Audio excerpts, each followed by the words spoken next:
I just pressed record, and this is the 30-second lag time. So we'll say another hello in a few minutes. Okay. So Which yeah, page on Facebook is the chat? it's Cure Fendoc, Okay. Cure Fendoc YouTube, and Cure Fendoc Facebook Live. I hope. Got it. Yep, and now it's on the YouTube. Hi everybody. This is Arusha from Push, a Cure fan documentary looking for Facebook. And why doesn't everybody introduce themselves again really quickly? I'm going to say I'm from Brooklyn, New York, and I like the Cure. No kidding. I'm Ian. I'm in Duluth, Minnesota, and I also am fairly fond of The Cure. Cool. Ruben? I don't know what to say. Or Kate? I'll go next. I feel like I'm at a meeting. My name is Kate, and I am a Cure fan. That's good. I'm in Philadelphia. I'm in the suburbs of Philadelphia. Right. Cool. Everyone, I'm Ruben. I'm coming to you from a suburb of Portland, Oregon now, Oh, but really? I jump back and forth between the Los Angeles, Orange County area and Oregon, but currently I'm in Oregon right now. That's why it's dark. That's why it's dark. Well, it was earlier. I made him turn on a light so we could see him better. So thanks to the 5 million people that are watching us today, we are super excited. I'm super excited because I don't get to talk to my friends a lot about my favorite subject, and so here we are. We're all here to talk about The Cure, specifically about the musicality of The Cure, meaning we're going to get into their live sound. We're going to get into maybe some gear, but this isn't like a super nerdy tech talk. Like we like, well, because here's the thing, is like we have people that don't know anything about tech, and I really want to expand their mind. Like I want to get the people that don't understand why End Song is so fucking good to understand why End Song is so fucking good. Right? I want them to listen to it again. And I want the tech people to chime in and comment, which hopefully they will. And that you guys, if any tech people are watching us, feel free to throw your insults, tell us we're being dumb. It doesn't matter. We're just talking. We're just talking about The Cure. And last time we were together, we ended by saying that we would start with the more current things. So Ian, who is on a big bootleg journey, where are you at? I'm at November 8th of last year, which is somewhere in France. Montpellier, I believe. Yeah, Montpellier. So I believe actually the show I just listened to, I think, was the second time they ever played A Fragile Thing. Oh. I think something like that. That I just noticed in the last 2 or 3 shows. All of a sudden, it popped in. The first one's a little weird. I think they screwed up, or someone, and he even says something to that effect that they played it wrong, or. But it sounds pretty good. I don't know. I've actually been really into these 2022 shows. I think the sound is very expanded. I don't really know how to explain it. It just sounds bigger. They sound really good. There's not, I think the amount of kind of off nights, or nights where it's not exactly perfect, seems to be much lower overall. Like there's very few mistakes at all, which is I don't know. It's pretty astounding considering their age and all of that. I don't know. I'm very impressed by it actually. Well, okay, so Their let's sound has let's really grown. let's unpack that a little bit, because if we give it within the context of 2016 was a big tour, and I remember being there and being like, wow, they sound really fucking great, like, and Hmm. it felt like that was the tour that Reeves kind of finally really gelled with them more. Like, I feel like from 2012 to up to 2016 there was a little bit of like a uh I don't know if I want to say Yeah, I think struggle. I think Go. all there's a lot of the kind of the post Pearl era, post Reflections Mm-hmm. it's a little strange. Like there's the set lists are very up and down. I feel like he's not really sure how to present the band as a live unit and how to mesh all those different sounds, the synth pop and the gloom and doom or the anger or whatever. You're I, talking about I you're don't even talking know about how to Robert. explain. You're talking about Robert. Yeah, yeah. Well, yeah. I mean, assuming that he writes pretty much all the set lists, it's kind of like he's searching almost. I don't know. Maybe I'm being too philosophical about it, but like he doesn't. It sounds to me like he doesn't know what to do, and so they keep pulling out all these songs that are pretty strange songs. All of a sudden, start showing up a lot, like "Stop Dead" and "Too Late," and But don't you think that's a just one kiss or whatever. Like there's like he's searching for, like he's not really sure where am I going with this band. I'm not positive. I don't know. That's kind of the way I see it. And then but kind of from December of 2014, I think they did like these kind of anniversary shows for the top, and those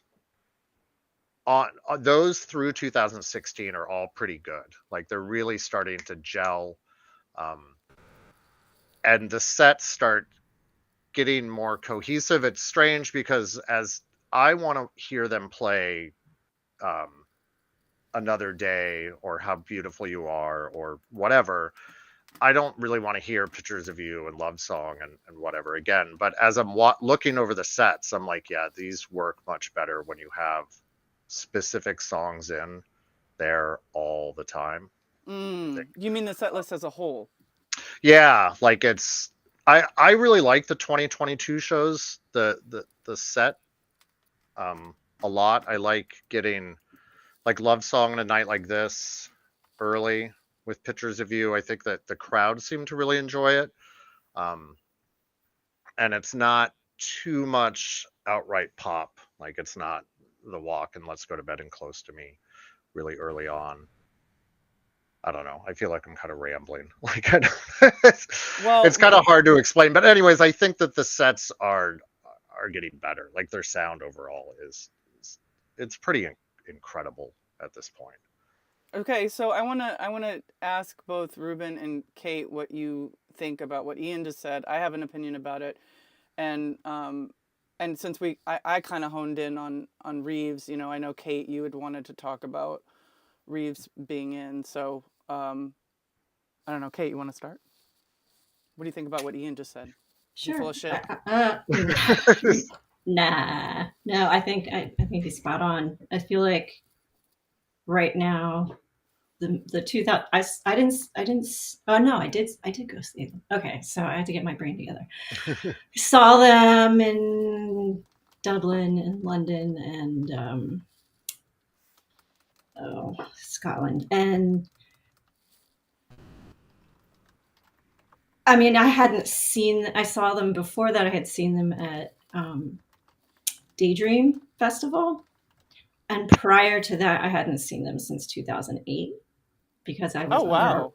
I was under a rock Right. in a bad marriage. Uh, so anyway, so the difference between 2008, when you had Poral basically playing keyboards on guitar, um, versus now with Reeves. It's interesting because of course, there's always the controversy of, who's the more pure guitarist, Reeves or Pearl? And there's like people that was just like Pearl 100% all the time, forever, Pearl. And then, but I feel like Reeves hasn't had, until now, we haven't really heard him play songs that hadn't been written before his existence in the band. So with the new songs, we get a taste of what he contributes to a song from the beginning of the songwriting process, or whenever the rest of the band is invited to be part of the process. And I feel like that's one, it gives him a fair chance to not have that preconceived notion of what the guitar sound's supposed to be. And then also, we're hearing things we were hearing things for the first time, and I couldn't stand there and say, oh yeah, Pearl would have done such a better job at that. Like, no, this is like native Reeves now. And what I really love about what he brings is the different sort of like shimmering textures to his sound. Like, he doesn't just, he's a virtuoso as far as like technical skill, but he also brings like an atmosphere that you can't really get on the keyboards. And it doesn't come from the bass. It's just like another sort of like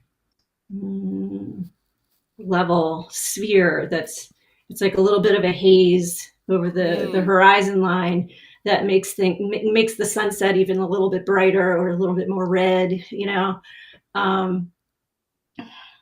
That's a great way of putting it. That's a really great way of putting it. Yeah. Because you know what? I'm just going to interject and say that so I saw Reeves play with his smaller band Doom Dogs in Brooklyn, and they're coming again on Saturday when Depeche Mode is playing, and I'm going to go see Reeves. Awesome. Yeah, I'd love to see Depeche Mode, but I can't afford it. So you've already seen the 20 songs they're going to play.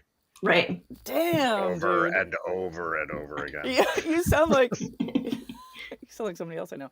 But I spoke to Susan, his wife, at that small gig, and she sort of talked about that, Kate. She sort of talked about these tiny little things that Reeves does now in The Cure, and especially live, even in between the songs, and just being able to just do like the tiniest little accent, or even an improv, which is controversial for some people, because some people want to hear the song like this and some people want to hear the song like that. But anyway, continue, Kate. So yeah, I know what you're saying. And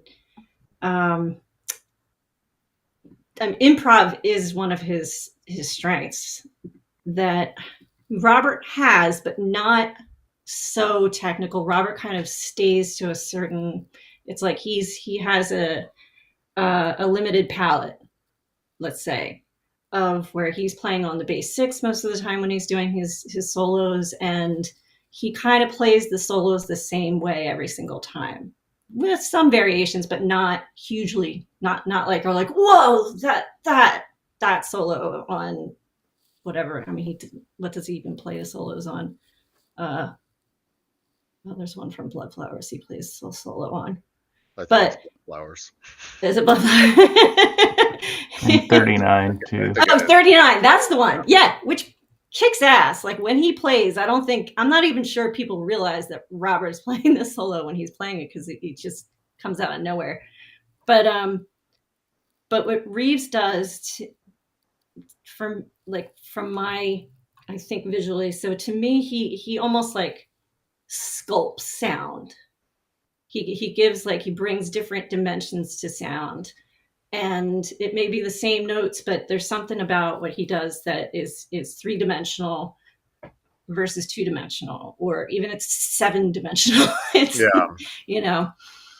He reminds me a little bit of Robin Guthrie, the Cocteau Twins. Like, there's, like when you were saying the atmosphere that he brings to the songs. I've noticed on some of these live recordings where, there's not a lot of guitar stuff going on, and he doesn't want to stand there for 3 minutes not doing stuff. And he there's some great atmospheric things that he's doing in the background of some of the songs that are just, it's so great. I mean, the little harmonics that he adds to Love Song, to me now, when I hear Love Song and I hear it without the harmonics, I think it sounds weird. Like, I think the one on the album version sounds almost incomplete because it doesn't have those 5 little interesting. shimmering notes throughout 4 minutes that I'm kind of looking forward to now. Ruben, you're nodding your head in agreement with that. Have you noticed that as well? I definitely noticed the harmonics in Love Song, and I hear what you're saying, Ian. Like, when I think about the live version, that's the version I'm hearing in my head now, which is Yeah. very like Reeves has the ability to like put his signature on these songs that, we all have known a certain way for quite a long time. And I would say, like, for him to, breathe fresh air into that and change it, but still honor, the past and the structure of the song, it's a testament to how professional he is as a musician. Like, if you think about The Cure, and who's been in the band, I don't think any of them have been classically trained at a school like Reeves has. I think Reeves may have went to Berkeley at some point, or one of Wow. those music schools where you learn about theory and you learn about song structure.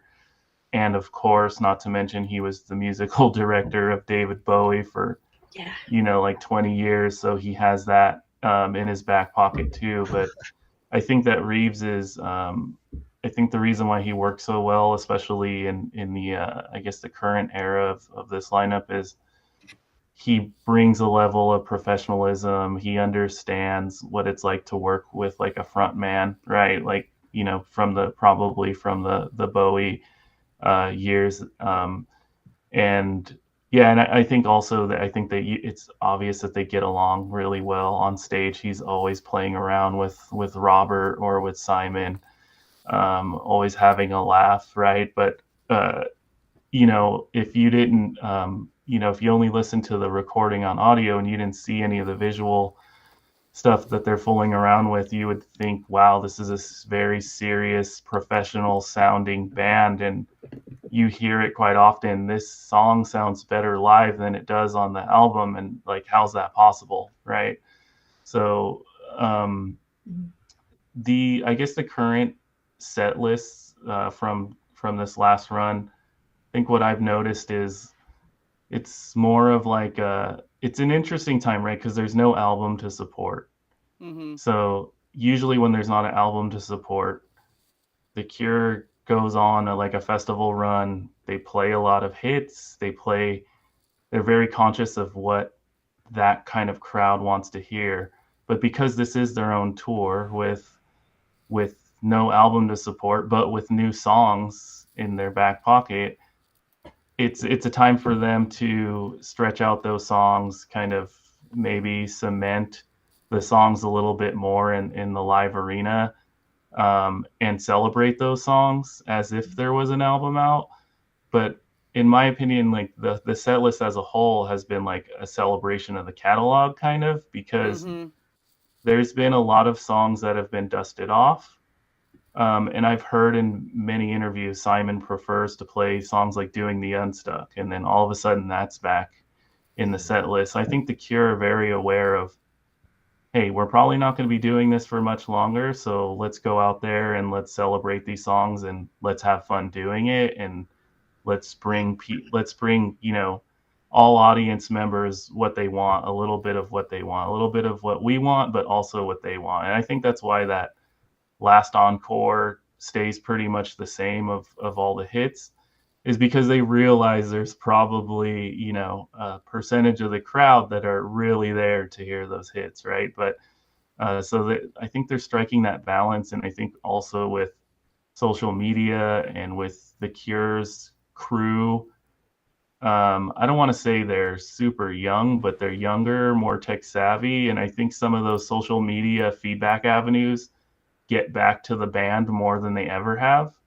And I think that's also influencing the set list in a minute way. I'm not saying that Robert's going to care what somebody says on Instagram and change half the songs, but I think that's how songs kind of find their way in and out of the tour as well. Yeah. I do have to say with the new tour, I was surprised by one of the songs that I was just thinking about was Just Like Heaven. I found to be surprisingly good, and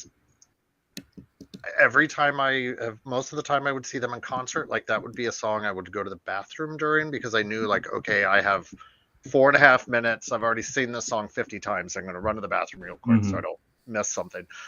It's incredibly good now, and I've actually been very critical of how it sounds live the entire time they've been playing it. I've never liked it live. I think it's too rocking.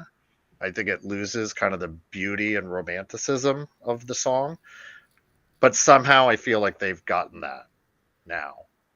He stopped saying you. Yeah. Well, it's not actually one of the bigger problems for me is the lead guitar. Yeah. It's a little too rocket most of the time, and Reeves has somehow figured out how you can play that without sounding rocking. Like, it sounds more like it's just floating down the notes the way the album is, if that makes any sense. Like, it's floating a little more. Yeah. I'm gonna interrupt and knock out some things in the chat. First of all, I want to say hello to everyone. Mars, super eventide, who says, doesn't Simon have input on the set list? Yeah, I mean, we're not there, so we don't really know. But yeah, I mean, we've heard, I think if you've been to a few Cure shows, you hear Robert talking about how Simon and him, go backstage and say, I want to play this, I want to play that. And maybe they have it all nailed down. And Simon likes the pop songs and Robert likes to go back. But hello to Mark Ireland, Suzanne Kali, Laetitia, Kate Cure Threads. Mark Ireland, who says, I think it was said possibly in Guitar Mags that Robert was one to work with a guitar part, whereas Porl would be more off the cuff, and Reeves has that virtuoso thing, which is interesting. And then there was a really great thing about Reeves from the transition from the edge of the deep green sea. What Mars said, and he's 100% spot on that. The transition between Deep Green Sea and End Song it's amazing. That's amazing. Like I kind of wish that they could put Deep Green Sea on the new album, so just to do that.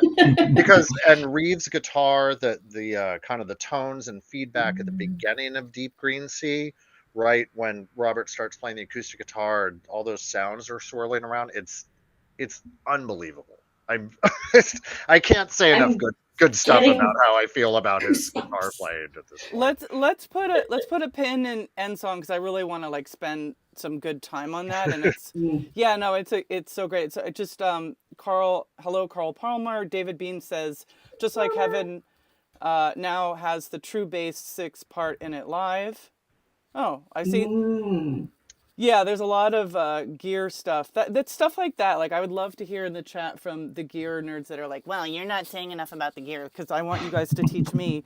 But I also wanted to go back to two things. Number one, I wanted to say to Ian, I don't think Robert was... I disagree with you on the setlist thing from 2013 or whatever until now. I think Robert Smith has always been so... sort of greatly obsessive about the set list, because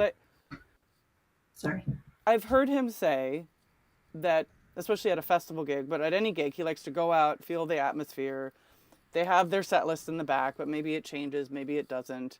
I'm sure there's stuff of we're gonna nail these 10 songs because we have to have something to return to. Like, if we're gonna try the Exploding Boy like they did in 2016, they dropped it. I would have loved to see them flesh it out, but I'm sure they were like, okay, fuck, let's go back to Love Song, because we know how to play. Like, there's something about being a musician where you go back to the anchor, right? So I don't know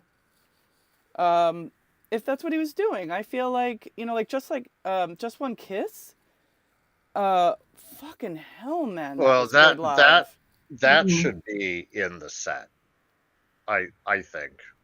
Like I don't know what song they should pull out of the 30 to 40 songs they play now all the time, but Just One Kiss really should be in there. I would actually prefer that they took out Burn and put in Just One Kiss, and I realize that that's probably the most unpopular opinion in Cure Land. But yeah, I'm a little tired of Burn personally. Like, but I'd like to see Jason Rocket on Icing Sugar or something else. Like, Yeah. Yeah, I'd probably swap out Lullaby for something at this point. I my think I've God, heard please. it enough times. Yeah. But then even though I love it. But then you have their sorry to cut you off, but you have they have to play that for the people. Mm-hmm. I mean, it's like a good problem that we're discussing, which is like there's so many fucking great songs, right? Yeah, I'm a little surprised actually how often they play and don't play Why Can't I Be You? Because I kind of think it's like one of the 5 most popular songs. I guess I could be wrong, but it seems to me like that would be in there with Boys Don't Cry and Just Like Heaven and Friday My Love and just being incredibly popular. So I've been surprised that they don't play that all the time. I'd say they only played about a third of the time in the last 2 years. I think it might have to do with the energy of Robert and his voice. Usually it's towards the end of the concert. You really have to sing that song. The single is insane, like how high he's singing that. And I think, you've listened to all those bootlegs a lot of the times. I've noticed with Why Can't I Be You, he'll kind of guide vocal it because he doesn't want to sing fully on that song. Like it's a little bit more Wait, what relaxed. do you mean by guide vocal? Like guide vocal is usually like you're singing the song, but you're also kind of you're not really like giving it your full effort. It's like if you're in rehearsal and you want to run through a song. Like here's a good example. Like in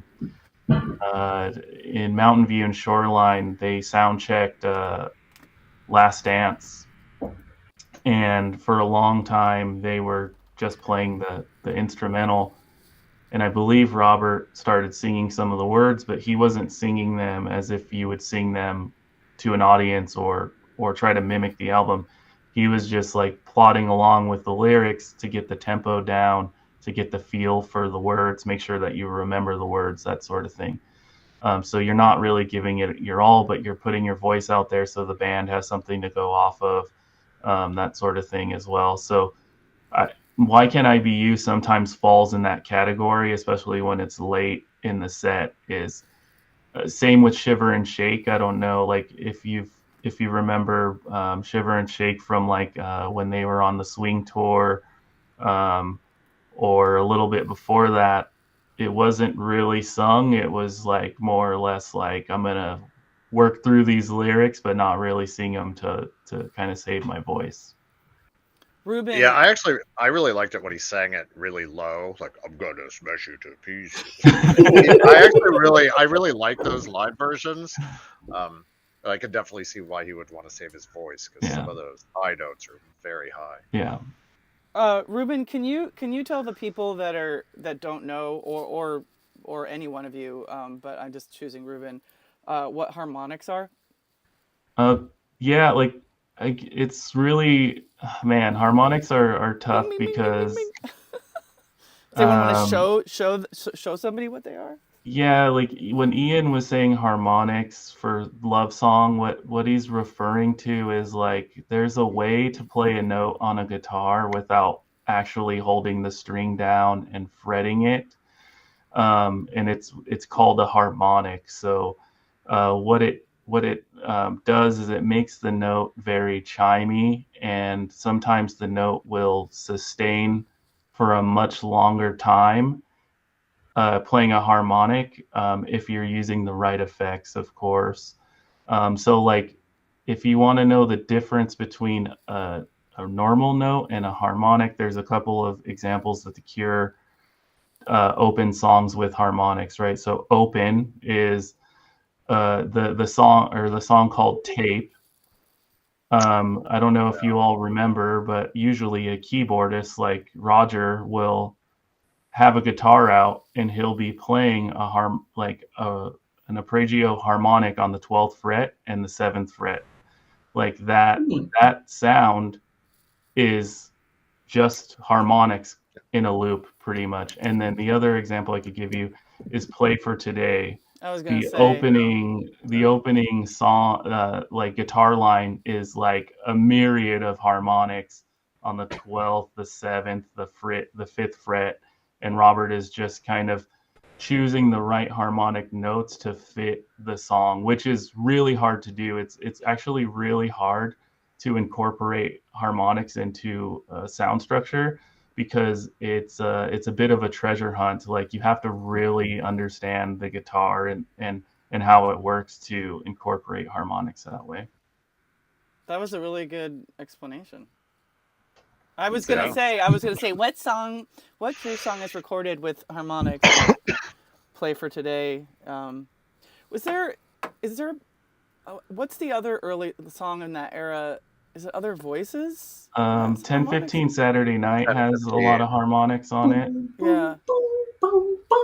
Yeah. Other Voices Oh, is right. got harmonics. It's the bridge. Yeah, Like the strings at the head of the guitar make that Mhm. weird sound. And on a Jazz Master at the bottom of the guitar too, because there's that tailpiece that allows you to scrape the strings that don't necessarily strum the guitar.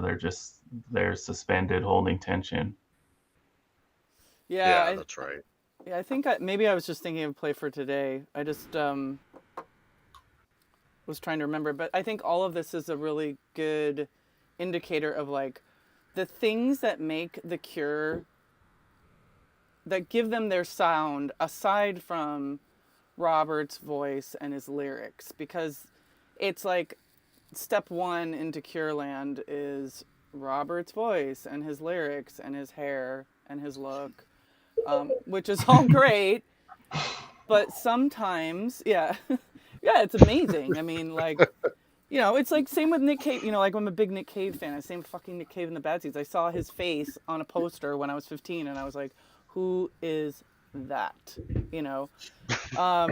But now I understand more. This is like a tangent on another band, but now I understand more about why the Birthday Party sounded so fucking good versus whatever. So it's the same thing with The Cure. It's not just the lyrics. It's not just the sort of easier like love song. Like Pictures of You is a beautiful love song, a heartbreak song. Like it's lyrically, I would say it's somewhat simple, but it's so fucking spot on.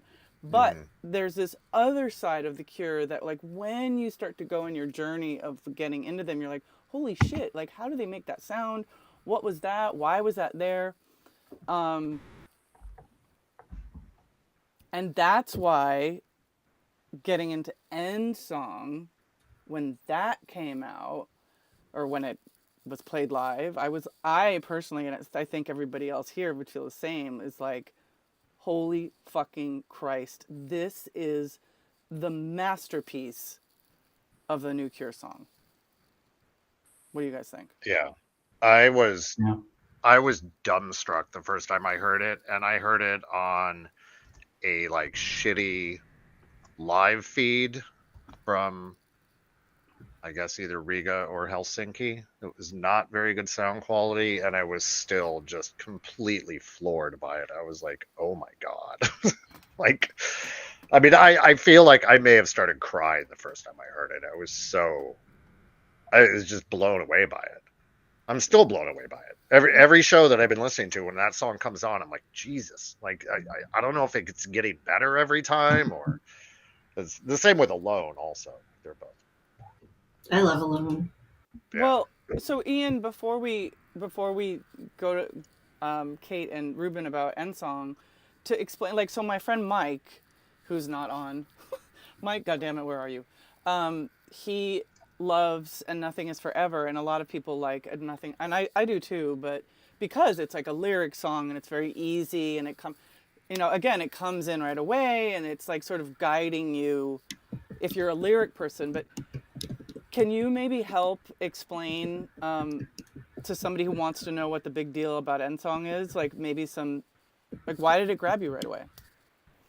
I think that I can feel it. Like there's something about the chord progression, the I think like I feel like the drums are very tense. Like I feel like he's being restrained, and he just has to play this. Like not that Robert's restraining him, though. Like that's how he's choosing how to play the song, and it adds this tension to the drums. Like I want the drums to just explode, but they never do, and it wouldn't be as good if they did. And I feel the same thing in just all the instruments. The tension of it is so. I don't even know how to explain it. Like there's really something about it that really, and then like when Robert's notes come in, the ding ding ding. Like there's just something about it that's just like it. Like I can feel what he's singing before he's sung the words at all. Like all the words are so obvious by the time he gets around to singing them because you've already felt all of it. Exactly. It's like he is saying exactly how you feel while you're listening to that for like 8 minutes. So, I don't know. It really blows me away. That's a really good way to describe it. Kate, what are your thoughts on End Song?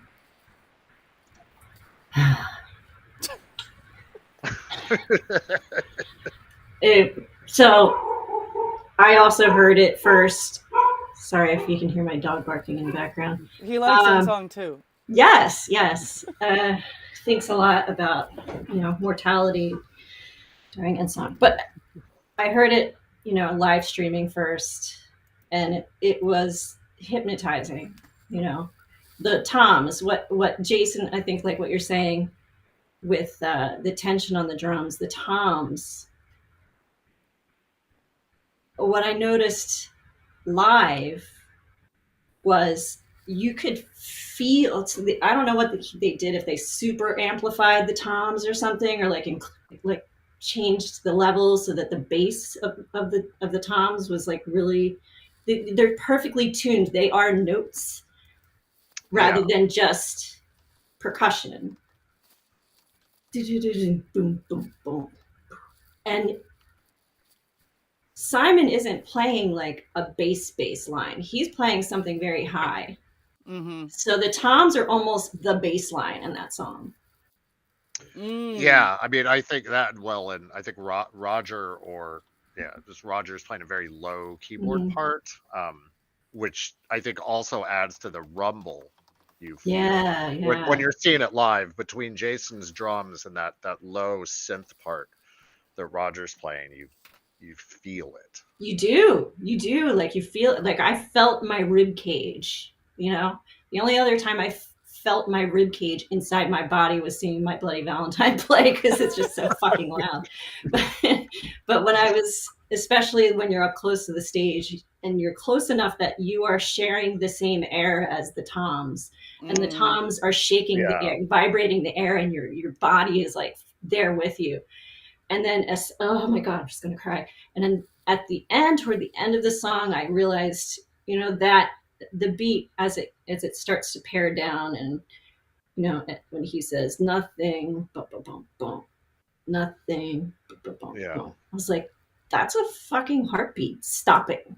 Like that is death right there. Throughout the song, it's kind of like rhythmic. It's like, an okay heartbeat, but and it just dissipates. Oh, Jesus, I didn't even think about that. God, makes it even sadder now. Ruben, what do you think? Oh, that's awesome. Yeah, I agree. I think the tom sound is insane on that song, and I think it's a classic, long drawn out Cure song with a lot of instrumentals before the lyrics even start, and when the lyrics are great. They're there's very little of them, but they say so much. I think that's a trademark of the Cure, is like even when Robert doesn't have much to say, as long as he chooses the right words, they mean a lot, right, to us. So I think there's that piece. And as I was on that leg of the U.S. tour, and I was watching Robert play the six string bass, and he has to play really, really high on the neck to get those notes. And it's pretty cool because if you watch him play those notes, I think Reeves is playing something very complimentary. And sometimes they'll stare at each other and play the notes in unison. They're having a little bit of a moment there too, which is really cool to see. And Robert often will slide away from the last note, which I think brings a lot to that song that might be underrated there. When I was watching them play the song over and over again on the tour, I was thinking to myself, how many fucking songs are gonna be left in this six string bass? Like, because that's for the first time in a while, I with this song, I felt like, damn, he like did it again. He found a new couple of notes to play that sound very unique and very Cure-like at the same time, right? Yeah. Like, and I wish I could do that. I feel like that's a superpower of Robert, is to play three or four notes, and it's a Cure song, right? Like, you can tell that song is based around those few six string bass notes, and it's very emotional, very simplistic, and like very, at this point, legendary. I think everybody agrees that if this new song makes the record, it's gonna, and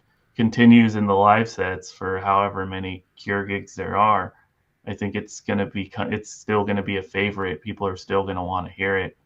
And it's crazy to think that they have so many songs still left in them, that are this powerful. But at the same time, like, I think any musician can go home and learn the parts to this song, and I guarantee you, like I was going through, I was like, anybody could have come up with it, but they didn't, right? Because it's just this superpower that the band has to put these songs together and make them sound as amazing as they do. Yeah, Super Eventide says, down to EQ and panning at the desk live. Robert knows how to use EQ. He's a master at it. Means every Yeah. instrument has its place on the EQ spectrum and space mix. I mean, that's another thing I've heard. I've interviewed roadies who've said that they haven't worked with somebody quite like Robert Smith ever. And there's plenty of people that are as obsessive as he is about the live sound, but there's probably more people that are not. And We're looking at you, Morrissey. I know, right? Ouch. So many. Or like you said, like Depeche Mode is a great band, but if you play the same songs over and over, I mean, they switch now every a couple, and The Cure has always been able to draw you in, and the Depeche Mode Live is about being out. Depeche Mode Live is about like celebration, and we're all together and we're all alive. Yeah. And The Cure has those moments too. But with End Song, particularly, what I loved about it, because I was so fortunate to go to so many shows in Europe, and then even into 2013, if you go back and listen to Riga, or even whatever I saw first, like Hamburg live, and you compare that to how they were playing it in the UK, it's the same song on paper, but the evolution of it in real time was, for me, one of the most like fascinating and gripping parts of being there with The Cure, because the relationship, which we all love so much, between Simon and Robert, guitar-wise, and that's another thing. I don't think a lot of fans really, like, there's the hair, and they're so cute, and they kissy, and they na, but it's what you're liking, even in that visual, what you're seeing on those stupid photos everybody posts every 5 fucking seconds, is a deep, deep friendship and a deep, musical companionship. So Simon's anchoring it, right? He's to me, because I would watch Robert watching him, and his songs also in that, which Ian, I wanted to ask you about, were also anchored by Perry, because Perry was doubling up on that dee near near. So there was a lot of shows in the beginning where it seemed like Perry wasn't doing much and he was getting all this bullshit. But if you watch the progression, the song was still evolving to me. So Perry's there doing the dee near near, dee near near, and then at one point Robert just drops out. He doesn't play that anymore. Perry plays it. And then Yeah, he responds. I hear over these.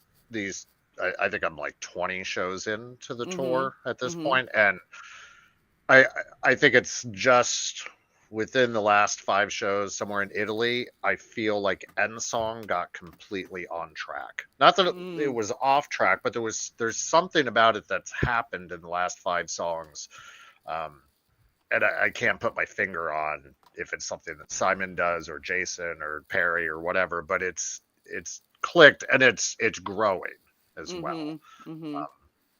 Especially Simon's bass part really got more intricate over the first like 15 shows. So tell us a little bit about what you observed in 2022 with what Perry's playing. So I think at first I had a hard time hearing what he was playing. And there are things like End Song, I think, where he's playing, him and Robert are playing pretty similar things. But I think after a while I would start to realize like, oh, there's 3 guitars playing here. Like that's, so Pictures of You, I think, was the first one I noticed where he's playing something different than both Reeves and Robert. Kyoto Song is really obvious because like there's 2 guitars and only 2 people are playing guitars, so he's playing I think he's playing the chords and Reeves is playing the EBow sound. I didn't even notice that. Yeah, that's actually my kind of been my favorite thing, is that Kyoto Song is now played the way it's always should have been played. It makes me very happy, actually. Meaning how I it was kind of on wish, the album? yeah, because there's 2 guitar parts, and since Robert usually didn't play guitar and he just wanders around and sings, that Pearl or Perry or whoever would just kind of play the one kind of main guitar part that's playing throughout it, and they kind of left out there's like a lead guitar. I guess it's a lead guitar. An EBow is a thing that makes your string vibrate, so it sounds like a synthesizer, sort of. Like the Edge from U2 uses it a lot. And so most live performances, they just didn't have that in the song. And so now they do, and I'm very happy about that. I don't know how I got onto that. It has nothing to do with that song, but no, because we were talking about Perry. That's right. Because some of the songs are very subtle, and maybe he's not playing anything on some of the songs. I don't know, but they're the 2 things that we're echoing with Reeves and Perry in 2022 and 2023 is that not in every song. I mean, a night like this, Reeves is going off on the guitar, but there's subtleties, and subtleties with The Cure are another signature.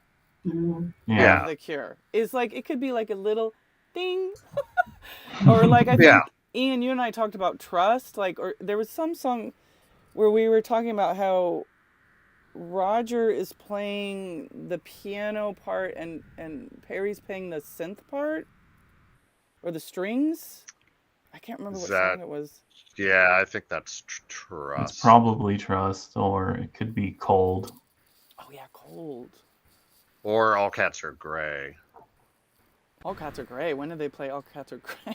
No. Well, they just sound checked it apparently at the show I'm listening to, so I'm very angry that they didn't play it at the tour. So it's just like I was reading the notes for the show and I was like, they played All Cats Are Great at the sound check. Ah, why Yeah. didn't anyone record it? Which show was that one? What did I say I'm at? Marseille? No, not Marseille. November 8th, November 9th. Montpellier. Montpellier. Montpellier. Yes, they apparently sound checked All Cats Are Great. Yeah, I agree with you, Arusha. I think the thing about The Cure is, like you're saying, it is a signature of them to have, very distinct, simple parts, but the sum of all those parts is what makes a good Cure song and makes the sound as full as it does when you're in a live environment.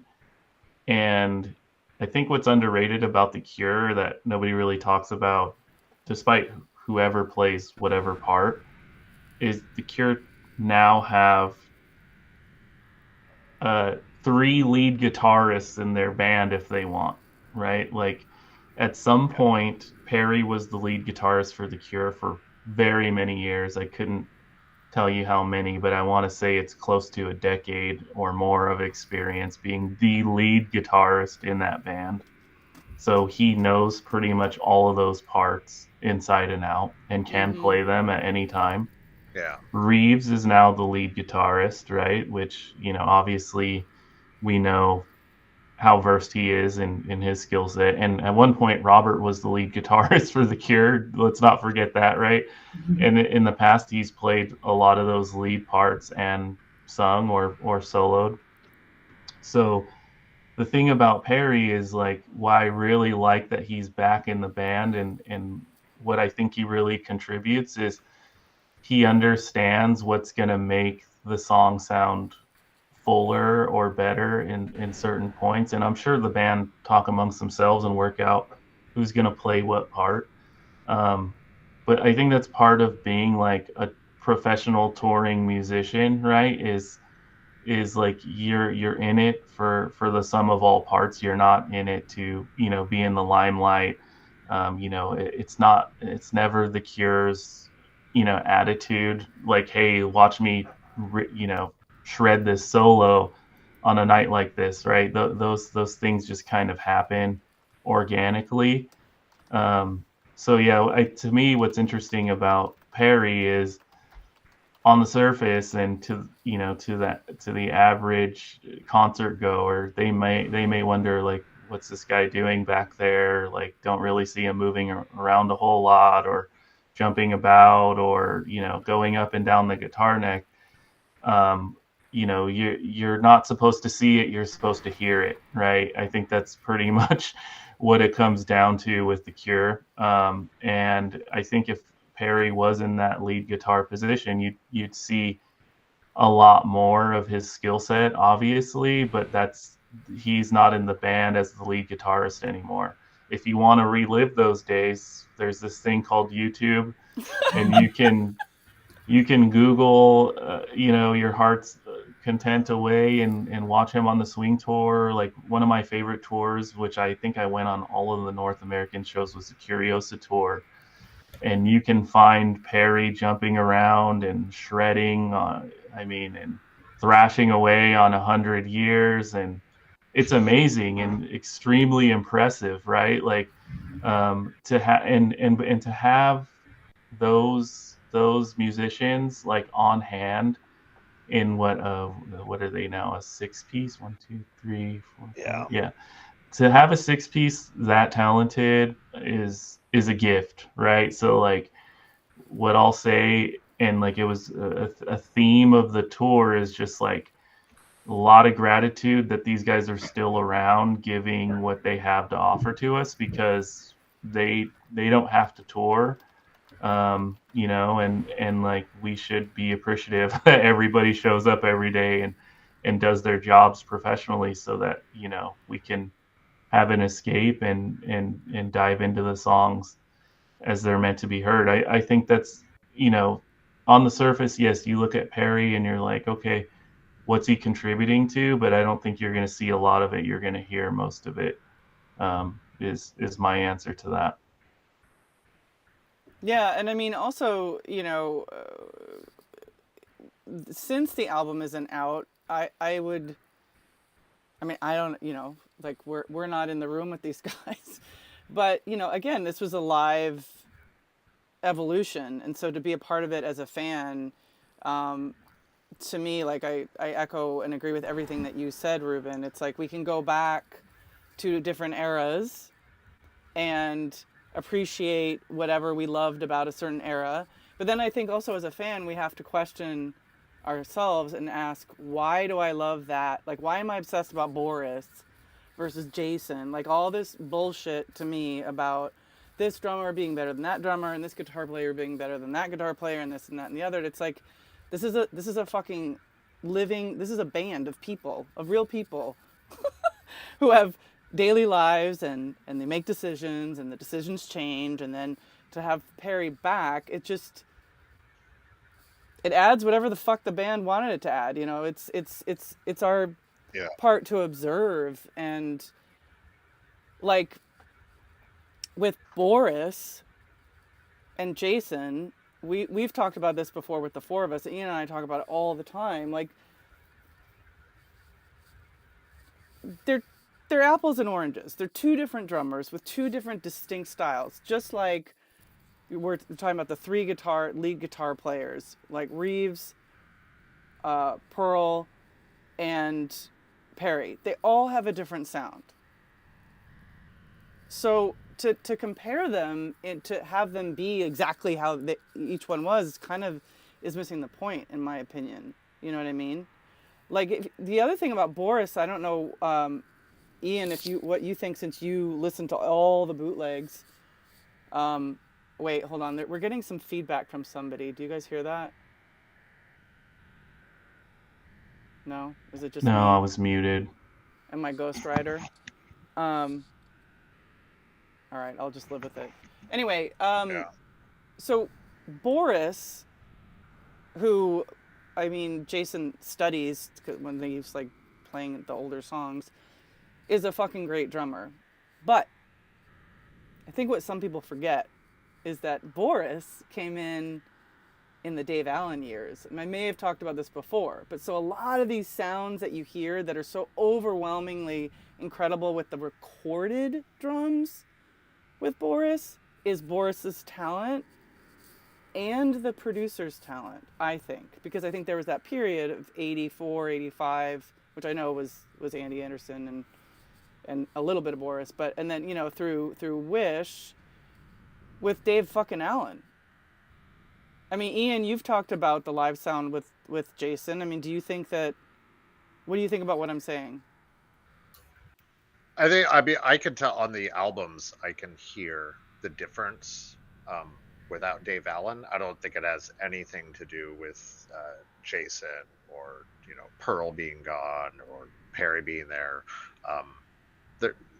Yeah, it sounds, the recordings sound very different. The playing wise, I think they both never make mistakes. They're both very similar. I could tell at the beginning, it sounded to me like Jason learned how to play Boris's songs like how Boris played them, which, you know, makes sense. You're coming into a band. Some of the songs he's changed a little bit, and I don't think it's better or worse. It's just different, I guess. I don't know. I'm a little drummed out. Well, I know, but you did say that you felt like you kind of like Jason a little bit better, but I do. But I mean, I actually kind of prefer we're talking live. Live. I kind of prefer the lineup as it is now. Actually, I think I mean, I guess I changed my mind a lot, but I like the freedom of having the 6 people. I think there's so many songs where I'm like, oh man, they could play this and it would be amazing and they should do this. Like I was thinking the other night that they could easily play Chain of Flowers or A Few Hours After This and it would sound amazing because they have all of the parts that could make all of those things great. Oh my God, A Few Hours After This. I think I'm really pushing for Sugar Girl at this point. I've decided that for some reason, I'm super obsessed with that song now. Like when he comes in and starts singing, I think it's fantastic. I'm sure no one else feels that way, but you know. When have they played Sugar Girl? 1987? No, they never have. I don't think they have. No, they should. Yeah, I heard it the other day and I was like, this is one of those songs they definitely need to play live. I think there's a few other songs they've never played live. I understand why they wouldn't, but that is one of them I do not understand. There wouldn't be a whole lot for a 6-piece band to do during that song, though. Well, I figure like you got to transfer one of the keyboard parts to a guitar for Reeves. Mm-hmm. I mean, I think there's like 4 different keyboard parts on it. Oh, okay. Yeah, you'd have to transfer one of them to a guitar, I think. I mean, I'm sure Roger could play all of it himself, but you know, what fun would that be? Right. I guess the other 4 could stand, or the other 3 could just stand around. Like, all right, well, you just play all of it, and then. I mean, you could take that to like play anything on the top, and it's just Robert like plus a person. Well, Right? I've kind of wondered about this with the playlists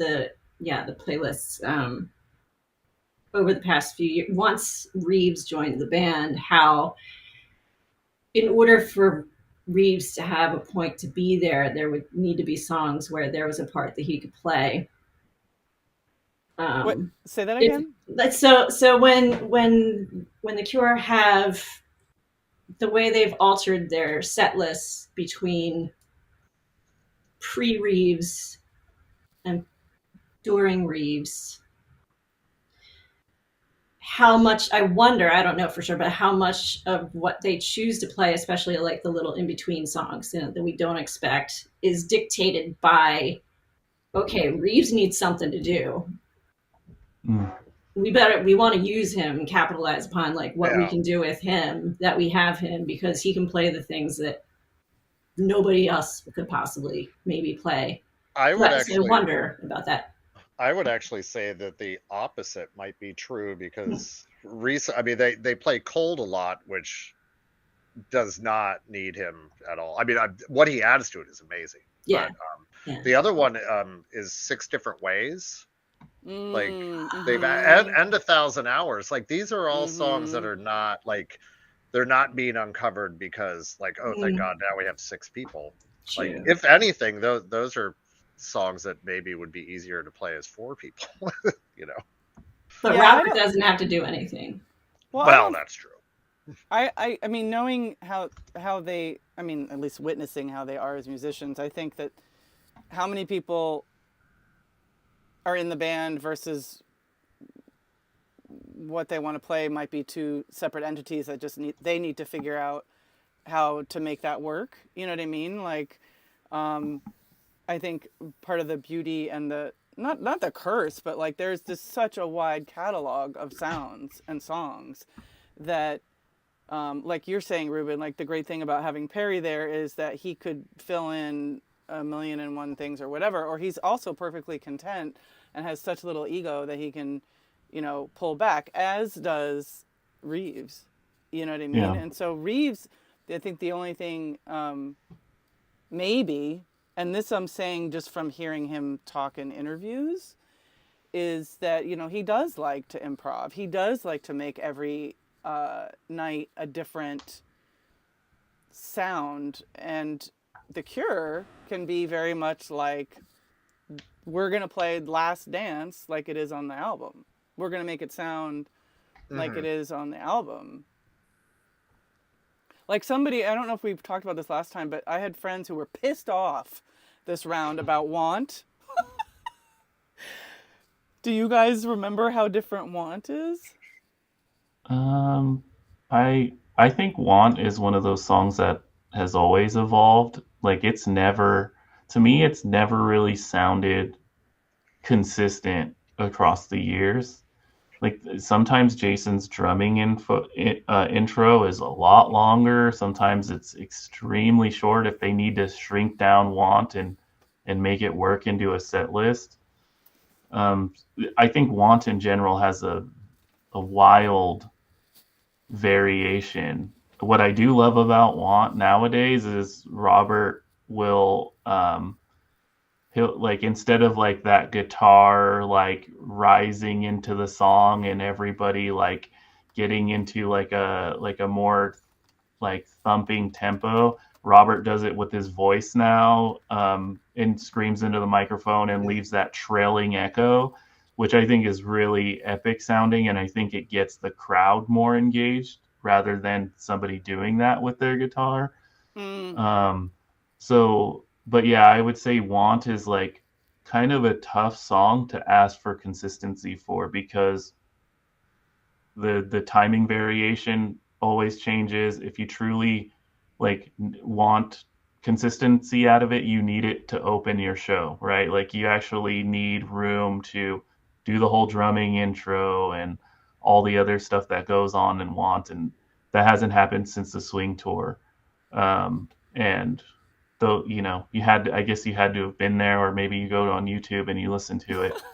Um, but yeah, "Want" is interesting in that sense. To chime in on the whole like set listing, I think the other thing that will maybe we need to consider about set lists is like the whole production value probably limits the set list to a degree, because you have audio visual cues, right? You have like the video screens going off in sync, and maybe The Cure feels like dusting off something like "Bird Mad Girl," but they can't because they don't have a visual cue for it. They don't have it set up in their production like for that tour, right? So like, how do you do that? You can't just tell the hundreds of people working for you, "Hey, we're going to just do this song and I don't know, like control the lights manually and make it look good." Like that's not a professional production. So unless The Cure strips down their live setup and gets away from video screens, I think they're always going to be to a degree limited on what they're willing to do live, like song wise. Yeah, I kind of wish that they would be punk rock and do that though. A lot of Sometimes. a lot of Sometimes I their do. songs in Mexico do get stripped down because they don't want to, travel with all that gear.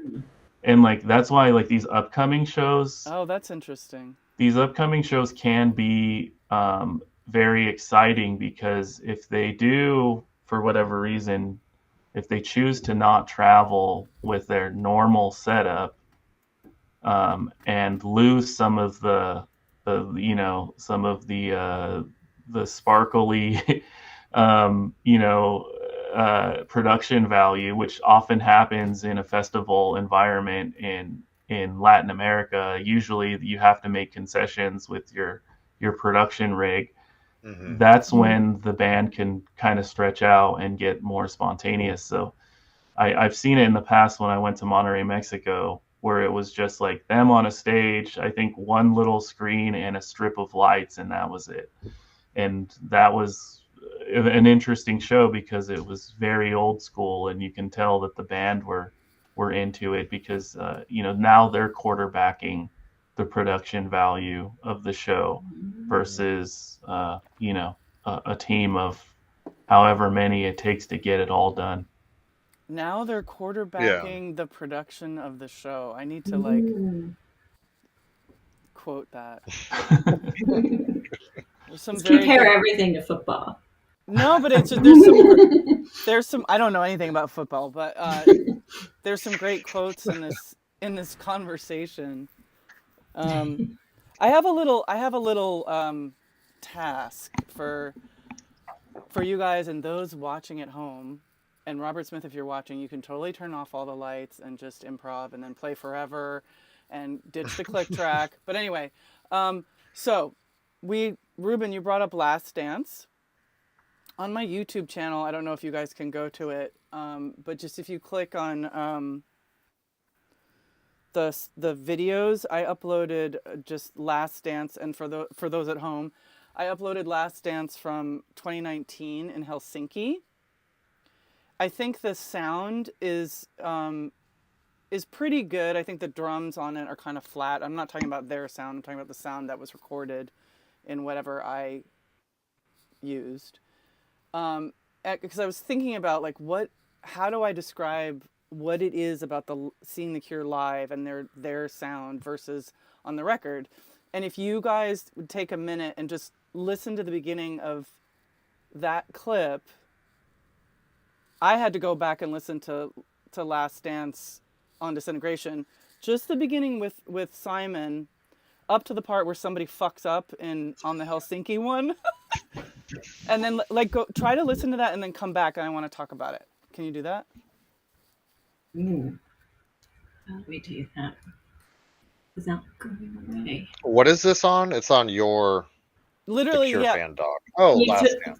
Last throw Dance. the link in there for people. It might help. All right. Oh well, that's smart. I'm gonna listen to this for 1 minute and run off, and I'll be back in a minute with my opinion. Okay, great. And in the meantime, Leni says, Perry told my friend after Riot Fest that the standalone shows added in Peru, Uruguay, Santiago were added because they didn't want their road crew sitting idle in a long break time sitting idle. I'm not saying this right. Because they didn't want their road crew sitting idle in the long break time festivals. Oh, that makes sense. Yeah, I guess there is a lot of downtime when you have a road crew and you have festivals and there's 20 bands in front of you. Yeah, that can. And you're paying everybody. Okay, I'll put the link in the chat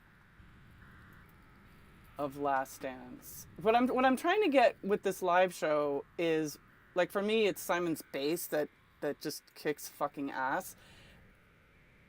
Versus in the studio recording of Last Dance, which is beautiful, right? It's epic. It's fucking beautiful. But there's a different. I don't want to give away my thoughts, but there's differences, and so I was just curious about what you guys would say to the differences in what the Cure are in the studio versus live. Does that make sense? I feel like I'm not. Yeah, it makes sense. I'm listening to it now.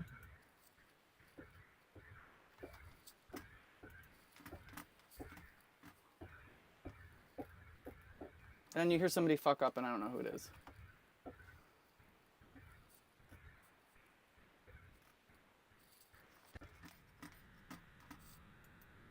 Robert's like,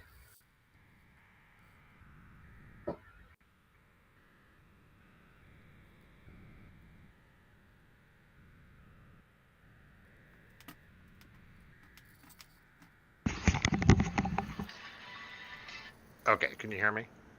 I can. Okay, good. So you were talking about the part up until he starts singing? I don't know. There's some actually even not even. I don't know. There's some part where somebody goes "Rah," and like kind of fucks up, but. Oh well, I don't want to point out who that was. Okay. Hold on 1 second. I'm putting something in the chat. Well, so I could actually, I'll just ramble on about Last Dance for a second. It's funny that you brought up this 2019 one, because when I got to the 2018-19 shows, yeah, the 19. Reeves fucked up. Yeah. I wasn't going to point out who did it. But and this is actually will help the cause for Reeves, is that I feel some of these 2019 ones are fantastic. And I kind of feel like there's something about how Reeves plays his guitar part. It's like he's playing it maybe a tenth of a second earlier or later than how it is on the album, but it sounds exactly right. Like there's something about how he's playing it that's slightly different than the way like Perry or Pearl would play it, that makes it better for some reason. I don't know. But that was one of the songs that I had noticed that I kind of prefer how Reeves plays it, strangely. He uses a lot of sustain, like it's like the notes go longer with, I guess, the distortion that he's using or something. Yeah, it has more life to it or something.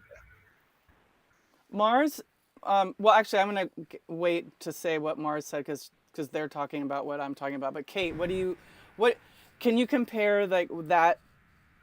What's different about that little bit of Last Dance and the studio version? Class. Well,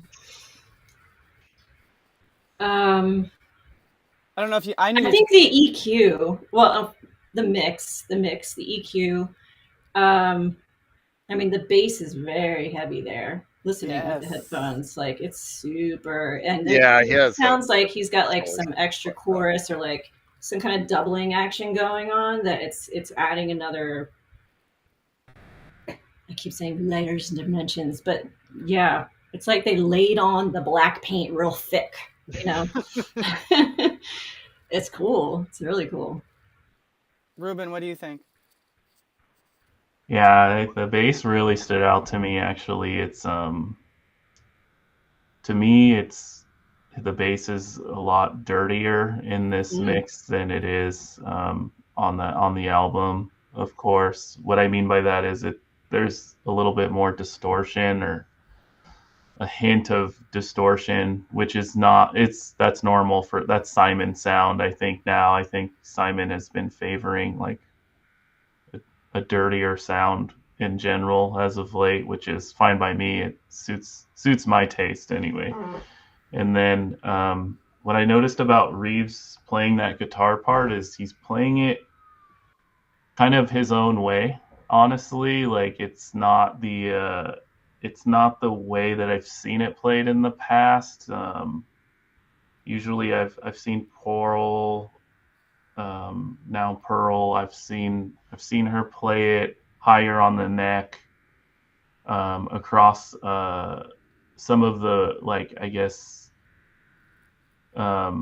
thicker strings to have like a more full sound, and the way Reeves is playing it now, it's still the right notes, but he's playing it higher on the neck on the thinner strings, and so it's going to sound a little bit different. I think he's doing that to cut through the mix a little bit more. That could be. Which he's probably consciously doing that, or maybe he's just like, look, this is just more, it's the same notes, it's a more comfortable way for me to play, and maybe do some more flourishes, because maybe he has access to different notes there. Wait, what's a flourish? Like a flourish is like a little bit like of an embellishment that he wants to make on the song. Like I would like, like Ian was saying earlier about the harmonics on Love Song. Like that could, even though it's like one or two notes, it's additional notes that weren't on the song, right? So like he can make it sound a little bit more musical, or just like a little bit more memorable to the ear, that sort of thing. So I thought that's interesting. I don't think I've ever seen this version of Last Dance, but it sounds great. Robert sounds amazing. It's crazy how close that vocal sounds to the album.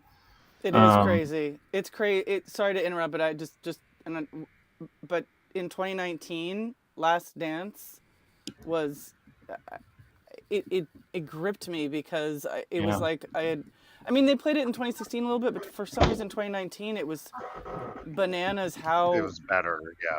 Yeah, like how close to the recording it sounded. But anyway, I cut you off, Ruben. No, I mean that's pretty much what stuck out to me, and then it was funny. I did notice Reeves messed up there a little bit, and there's a joke a lot of guitarists make when you have a delay effect on your guitar and you mess up.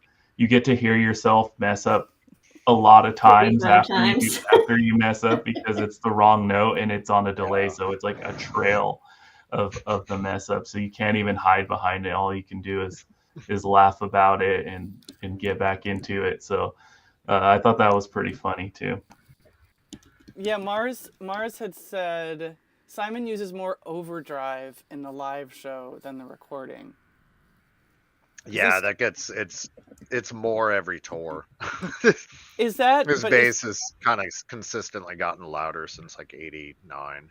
I want to Is- say it was the fuzziest though, like around the Swing tour and radio shows that they did. It was like really distorted, like Oh, like and the '97 shows. yeah, when they played Torture, it was like a buzzy, really buzzy, distorted bass, which was crazy because like it made Torture sound like almost like a metal song in a way. It was crazy.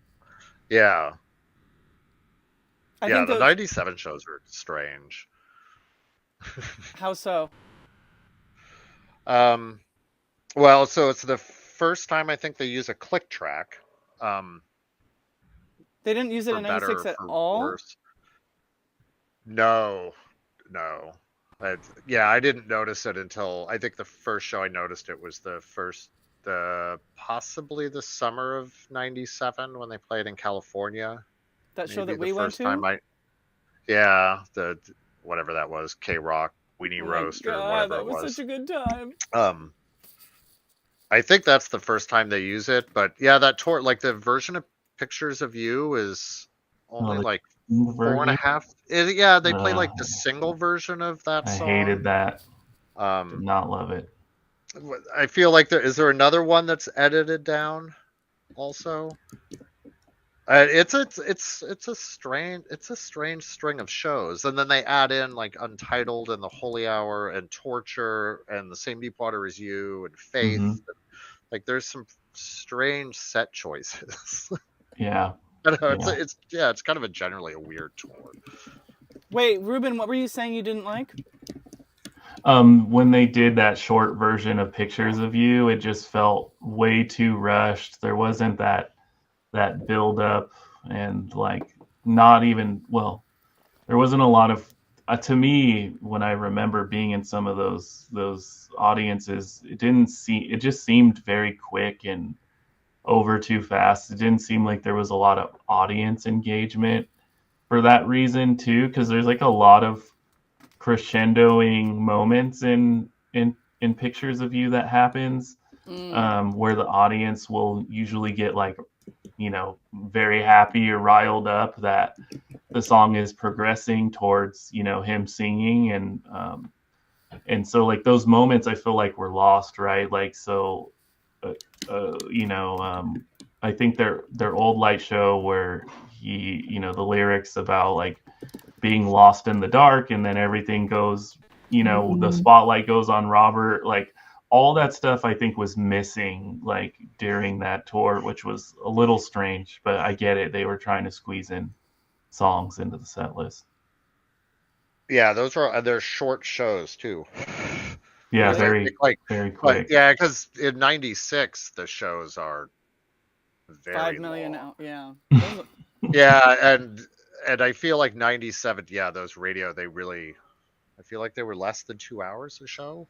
Yeah, they were around Actually, they were probably 3.5 hours, but they seemed short compared to the Swing tour because Well, but '97 was almost all festivals, wasn't it? Except for like Irving Yeah. Plaza. So I mean, they're good. It was mostly like, I mean, I guess they were sort of festivals, but they were like indoor venues where like there was only like one or two opening bands, and it would be some bigger band. I don't remember who we sat through. Yeah, Right. I don't even remember the opening band for the San Jose Civic Center. I don't even know if there is one or if there was one.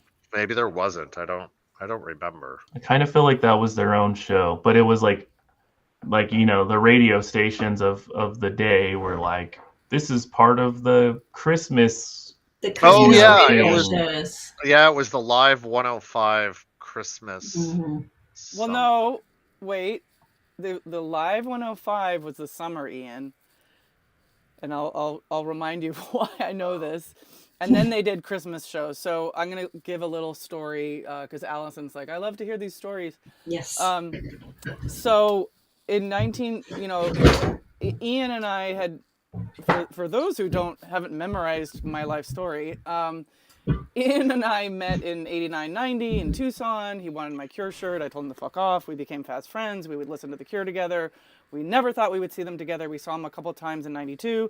Then he met the band for like 1 second. And he asked Simon for his bass, which I think is really funny. Then I got really jealous. And I was like, God damn it, we're meeting the Cure together because motherfucker, you met them and it's not fair that you did it without me. And we had to keep this all sort of buttoned up because everybody in our friend circle thought we were crazy. Neither one of us were in Other Voices or anything online, right? We're total Luddites. Ian still is. I'm online. But so 96, we meet the Cure and have all these like insane experiences, highs, lows, mediums, and whatever. So we thought in 1996 it was over. 1997 comes. I can't remember, Ian, if it was Jennifer, but one of our friends was like, "Oh my God, they're playing at BFD in San Francisco," and I was living in San Francisco at the time. And my friend Jennifer's like, "Can we stay on your couch?" And so we all piled, like 7 friends, piled into my apartment. I think, Ian, you had to come the next day. Yeah, I had to call. I like made up some fake excuse about someone dying to be able to leave work early, to be able to have enough time to drive from Arizona to San Francisco so I wouldn't miss the show. Well, and I'm going to hold the secret of, so you can't say like the secret thing of that, what happened. I'm going to hold that for my Patreon fans. I'm going to tell the 97 story of the night before the show, which is amazing. But one thing that did happen in 97, yeah, zip. One thing amazing that did happen. So we're all laying on this, we're like sitting there like 6 of us or 5 of us, because Ian and a couple of others came the next day. And we're like, oh God, I wonder when they're going to sound check. Like, do you think we could get in? And I don't remember, like, this is before we weren't online, right? And we're in San Francisco, which is a 45-minute drive down to San Jose, whatever. A friend calls and says, they are sound checking right now. Get your ass down here. So we are all just like, just like barreled into my car, which was like not full on gas. We drove down, sped down there, and we walked into soundcheck. Like, anybody could have done what we did that day at that moment in 1997. Oh, that's right. It was outside. It was outside, and we just walked in and sat down. No. Can you imagine? I forgot about it. Yeah. Well, because you weren't there, and you were pissed off because you. Yeah, no, I had forgotten that it was outside. But now I just had a memory flash of watching Erasure in the sunshine. Oh, Right. This is BFD. They were Shoreline Amphitheaters. Yeah. What you're talking about? Yeah. So that was a cool show. That's why the confusion of like, is it a Christmas show? Is it a festival? Because they did do one-off Christmas events at the end of the year in like Seattle and Portland or New York or whatever. But they also played festivals. I think they did a K-Rock, right, Ruben? Yeah, I think so. It's Weenie Roast. The Weenie Roast, yeah, was a very big festival that they did pretty much up and down the West Coast. Like all the radio stations would do their own version of a summer festival or a Christmas acoustic festival, even though half the bands they booked were not playing acoustically for some reason. So yeah, there was always a time of year where you like held out hope that maybe, just maybe, like they would book the Cure during one of those runs, and it did happen. Like the Cure played BFD, and that I remember that lineup being very unique, like because it was like Ian said, I think Erasure was on the bill. I can't even remember. Echo the Bunnyman. Echo, yeah, I think Echo was there too. So it's actually the very first time that Blur and Oasis ever played at the same show. Was one of those radio shows. Wow, how do you? Weird bit of trivia. How do you? I read that recently. Like that, I was reading something about how the Blur and Oasis, how they gripe at each other all the time, and one of the things it said was that the first show that they didn't play shows together because they were afraid they would fight, and somehow that show got booked, and I was like, oh, that's funny. I went to that show. Like, that would have been pretty funny if they had gotten in a fist fight. That's hilarious. I wish I could remember it more. Ruben, was your first show the 1997 K Rock? Yeah, that was that's my first show. Like that was my first like real Cure experience of me going by myself to see, at that time my favorite band. And yeah, that was definitely a memorable moment for me just because I thought they were done. I thought they had broken up and I thought I'd never see Right? them, and then yeah. We've all thought that so many times. Yeah, it was crazy, and then they did that signing at the tent, and I got that like so. My first Cure show was that festival, and I got to say hi and thank you and get their autographs on this like very generic Live 105 kind of poster board thing. So yeah, for me it was like wow, it was everything I could have asked for sure. Kate, were you at those shows? 97. Yeah. From my recollection, I definitely saw them in Philly, and I probably went to New York. Where did they play in New York? I don't I remember. want to say the Beacon Theater. I don't know why Yeah, that's. I don't remember. I don't know if that's right though. That was it was an interesting time because in the chat rooms of the day, that's when there was just like a lot more of the crew and Daryl and Perry really? and everybody were like in the chats more often. So I had become like really friendly with one of, I don't know if he was a tech so much as like Robert's personal gopher type of guy. Definitely a roadie. And he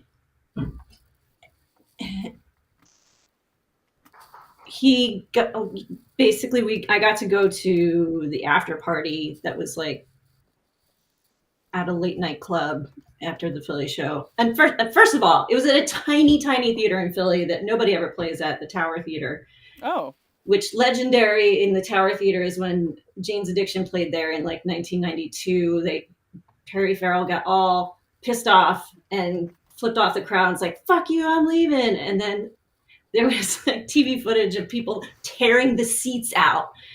And there was a fire. It was it was crazy. So, but that was the only time I actually slept out or got there at 3 a.m. to get tickets to a show because it was so small. And I was like, it's going to sell out immediately, but I don't think it did. But we got, I think it was like second row. Reeves played. He did. That was the other thing. Was that? Yeah. Was that? He didn't do every show, but he did that one. He did Philly. He did San Jose as well. Did he? Yeah, I think he did like 5 or 6 of them, I think. Okay. Did he step on and off stage? Because he wasn't on the whole time. Yeah, he was on stage for Wrong Number, and then the song after that, and then I think it was failed. Cut. Yeah, Cut. Yeah. I think, yeah, it was Cut, Wrong Number. That would be cool to see that with him playing now. So after the show, we went to an after party and the crew was there and Robert was there. I felt like way too shy and he was like in a corner like this. So I didn't want to approach him. He was being like it was almost like if there was a video for Open, this was it, because he was like in a corner in this dark after hours club with somebody just talking his head off. And I was like, okay, I don't want to be the person that's like, hey, can I step in here? So I just left that. Although at one point he was coming out of the bathroom as I was going in and Daryl was kind of like escorting him. And I made fun of Daryl from that point on and said, you were in the ladies' room, because they went into the ladies' room instead of the men's room. But I talked a lot with Simon that night and he was like all about telling jokes. He had some joke about a bloke. I don't know. He was funny. So that was like an epic night. That was really cool. And Perry was there and he's like, oh yeah, what's your name in the chat? And I said Penguin. He's like, oh yeah, I know. Oh yeah, Penguin. How you doing? He's just very sweet. He's so human. Kind. Yeah, Yeah. yeah. Beyond kind.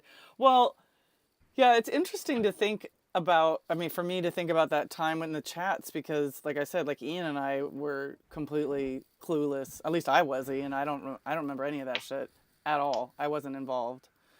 Um, Yeah. I might have known. I forgot. I may have forgotten at this point. So right. Yeah, I think a lot of people just kind of petered off because they took it off of their website and it was just an IRC chat at that point. Right. Right. But that's a whole other Other thing. topic. Yeah. There's a lot of chatter in the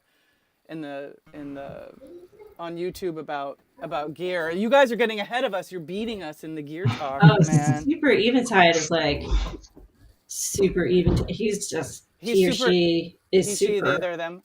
Has lots of information because they program sounds for Roger for 2011 to 2012. Oh, wow.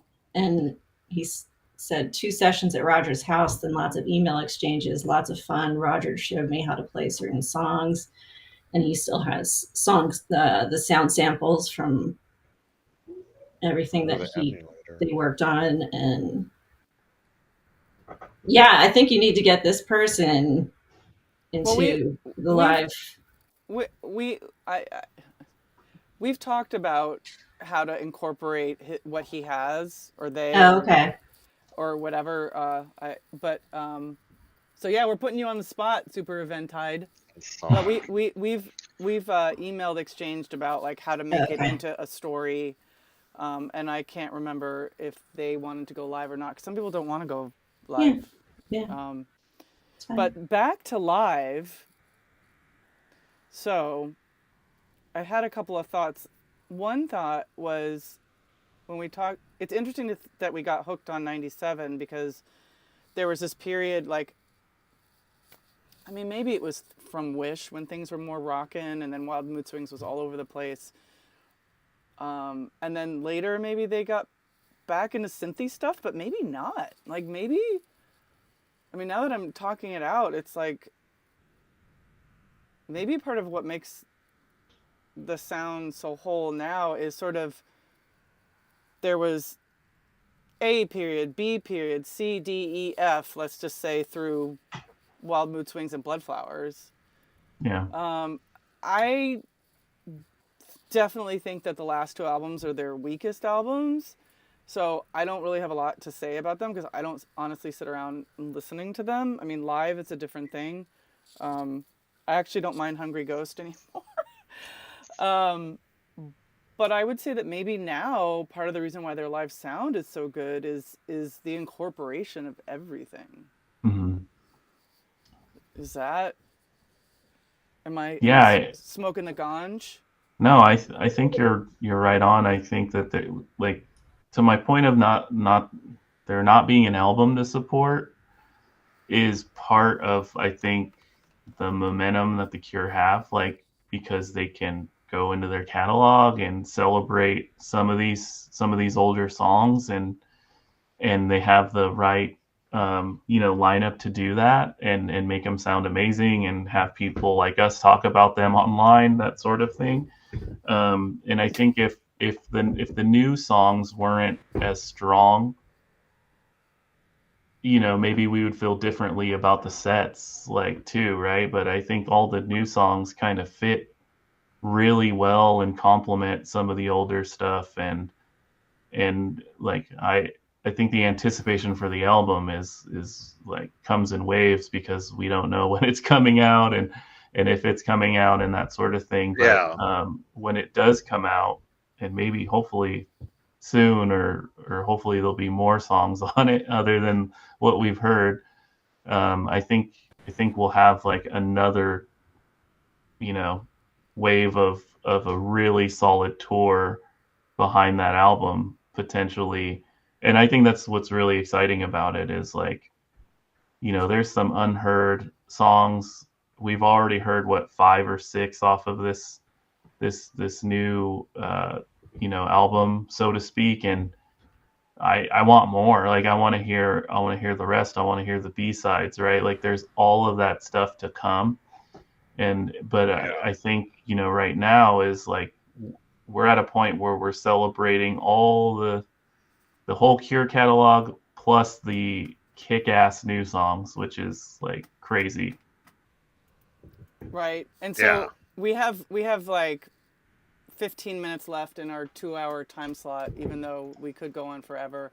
I wanna take this time to focus on the new songs and ask you.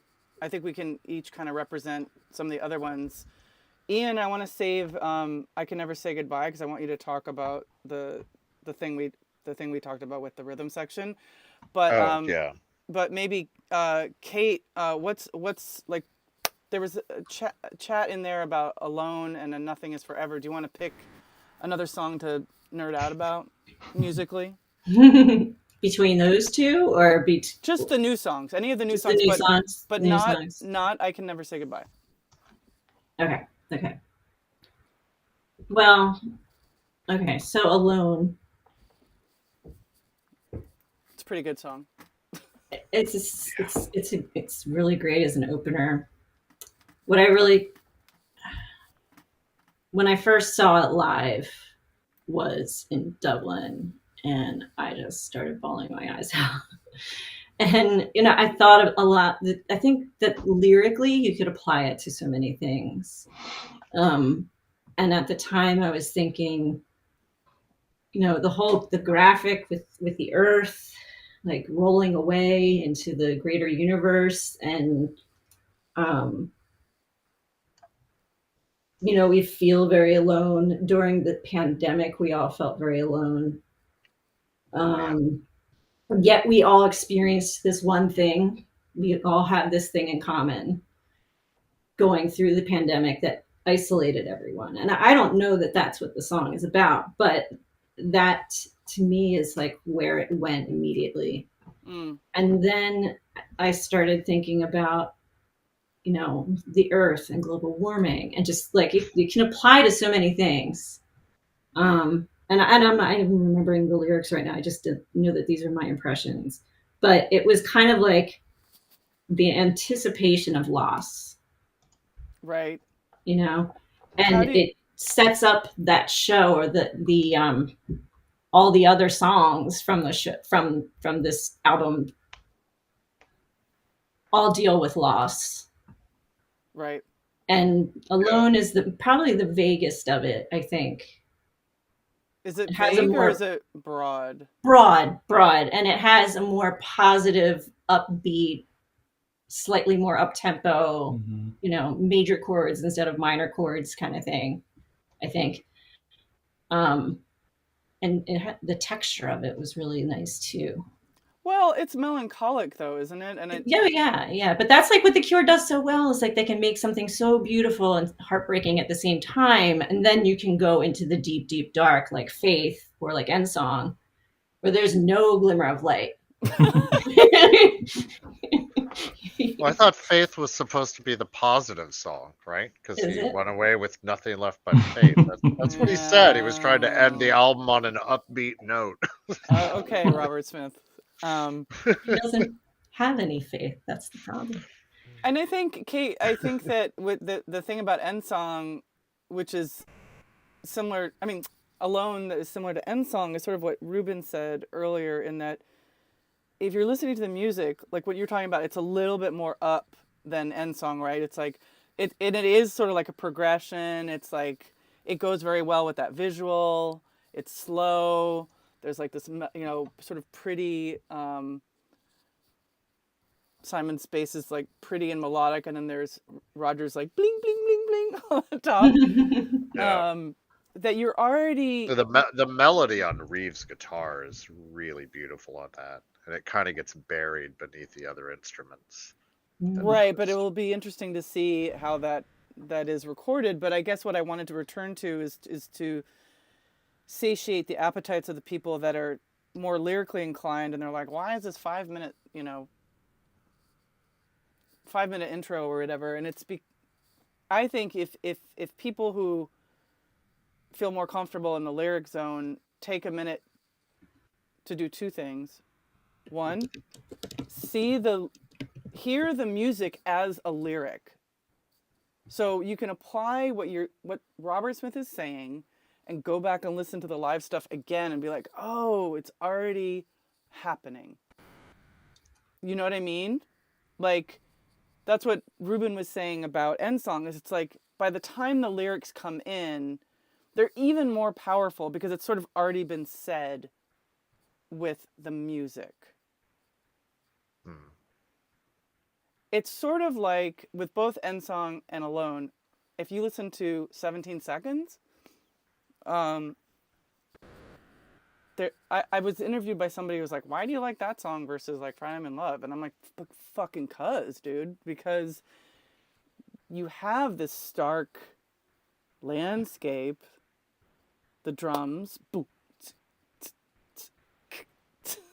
and then the guitar, so in minor chords, right?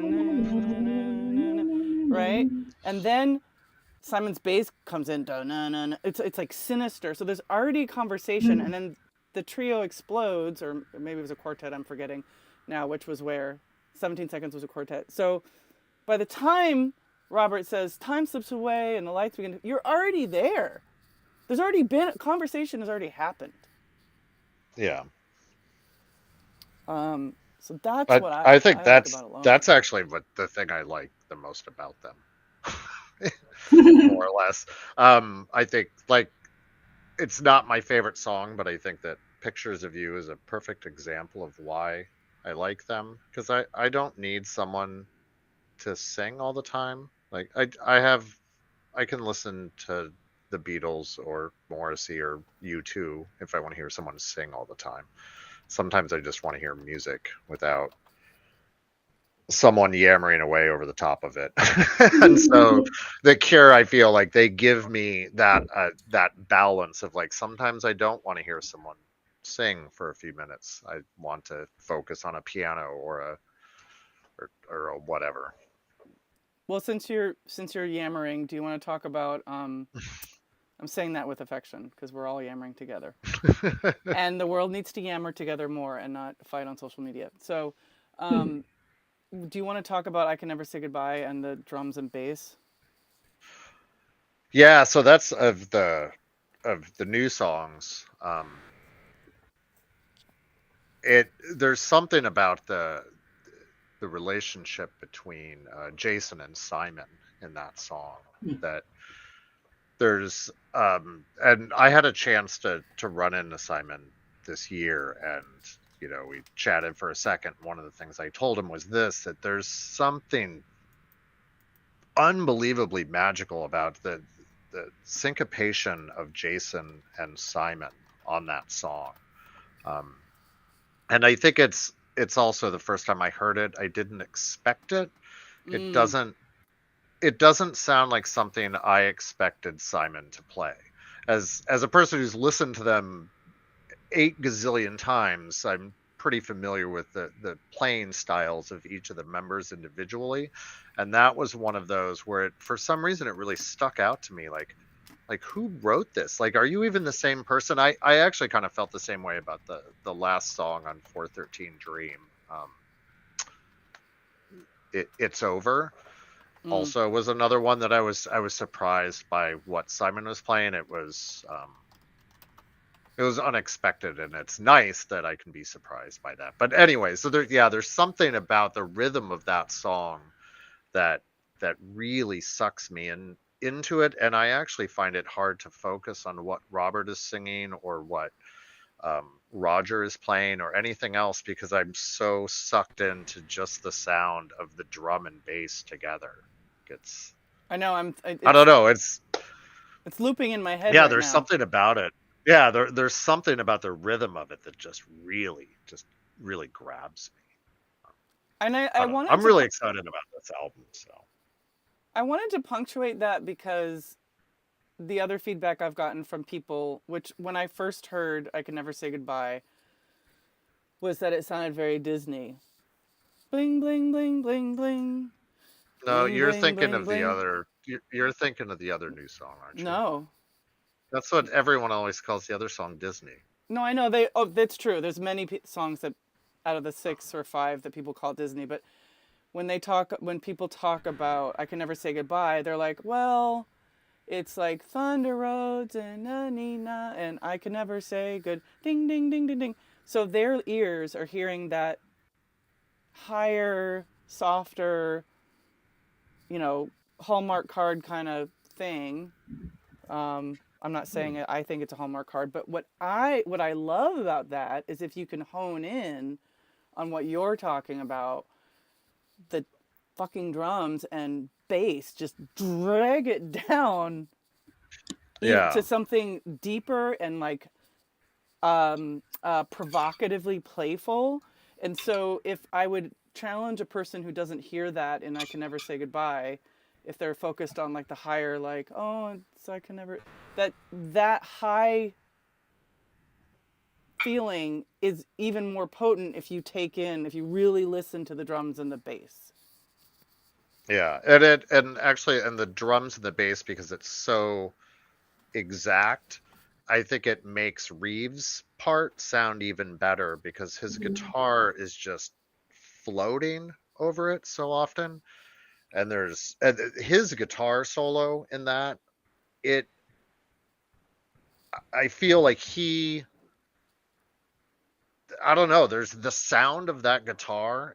To me, that's what the sound of your brother or your spouse or your best friend or whoever, like that's the sound of loss right there. Like that sound in that guitar it's astounding. Like I'm just like how, like I feel like he got into Robert's head and was like, okay, I have all these memories of Robert and his brother, and how does this sound? How does he feel? Like it amazes me, actually. Well, I'm sure he's got his own loss. Like that's the thing about getting old is we Well, can all yeah, I tie mean in that's our, yeah, I mean loss is certainly universal, but yeah, the way how his guitar mixes with Jason and Simon's very syncopated kick in the teeth almost. Maybe that is like a part of why these songs are so potent as well, is that we do know just from what we've read that they've all lost. I mean, they lost. Jason's lost his tech. Robert lost his brother, his parents. Roger lost his parents. I don't know, like everybody's losses, but that is a feeling that if you know it, you don't have to talk about it. You can just play from that place, and that's like that. What you're saying about Reeves' part, it is like that part of you, like you feel something has been ripped out of your body and you can't get it back, or like a limb was cut off and you still think it's there and it's not, and just how your life changes when everything. Okay, I'll stop blabbering. It's like amputee guitars. That's kind of a perfect description, though. Like you're missing something, being a limb or whatever, and that's the sound of that. Yeah, it's pretty great. Lost. Well, also the power of music to take that grief and remind us. Well, first of all, make a beautiful fucking song out of something horrible, whether it's sad, happy, whatever. But then to remind his wife. Yeah. Sorry, I just saw in the comments, and Simon lost his wife. That was another. Oh, yeah. But just to make it remind us all that it's universal. Like I'm gonna mention Nick Cave again, but his big thing right now is that the thing that binds us all together, that makes us all the same in this fucking life, is loss.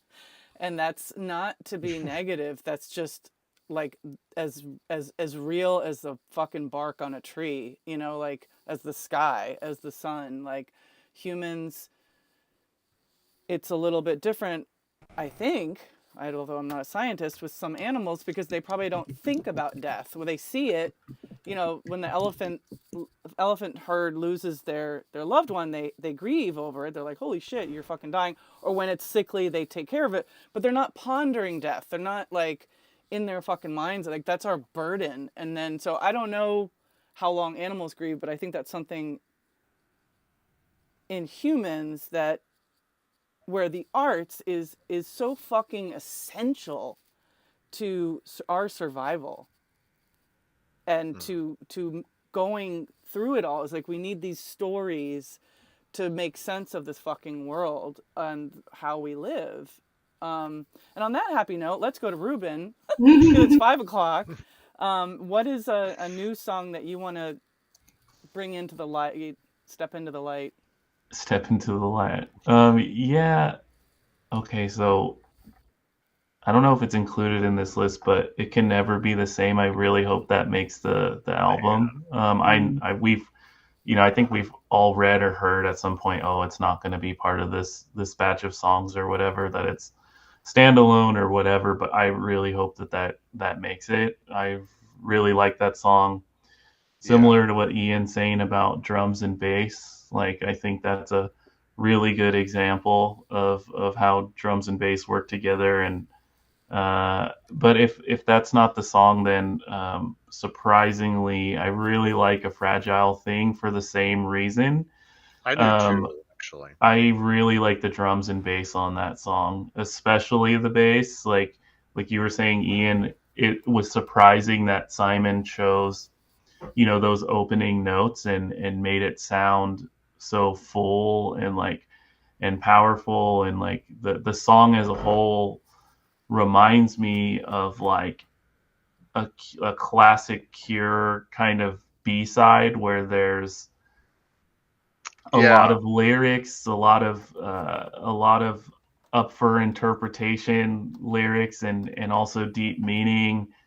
There's a lot of singing on that song, but it doesn't feel like it. And the song just I feel like it just drives to completion sooner than I want it to, honestly, when I'm listening to it live or when I'm in the audience listening to it.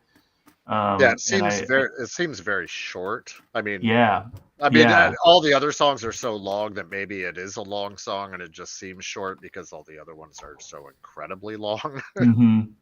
But it does have that pop magic that they make. And it's interesting because when I first heard it and I listened to it again, I was thinking, oh, this is their maybe someday on this new album. That's right? Yeah. It's like upbeat, lots of lyrics, and comparing it to the other newer songs, it's even more like it shines through even more as like the upbeat poppier song. But if you read the lyrics and the meaning of them, you're just like, wow, that's kind of dark too, right? But and so is Maybe Someday, where it's like they had to choose a single out of the album. Of course, it's Maybe Someday, but even Maybe Someday is not the most upbeat, uplifting single, right? So kind of reminds me of that a little bit. But yeah, the drums and bass, the bass work that Simon's been doing lately, I've been really into, like crazy into. It's like a newer evolution of what Simon's able to do, and it's still very much Simon, right? You can still tell it's Simon, so it's great. His sense of melody, I think, is constantly growing. I think. I don't know. He's like a superhero. Yeah. When it comes to music, pretty badass. He's a fucking that's what's so. It's like, it's just so interesting about The Cure is it's all the members all the time, but then the anchor is Robert Smith and Simon Gallup together. Even when Simon wasn't in the band, it's like they both have their different strengths, and now that we're all older, and maybe there's 16-year-olds getting into The Cure now, but really their musical relationship is phenomenal. But I'm gonna end this on "And Nothing Is Forever." That's my song. Right? That's the name of the song. And Um, nothing is forever. Yeah. what was interesting for me about watching that live is that so Alone and End Song got me right away.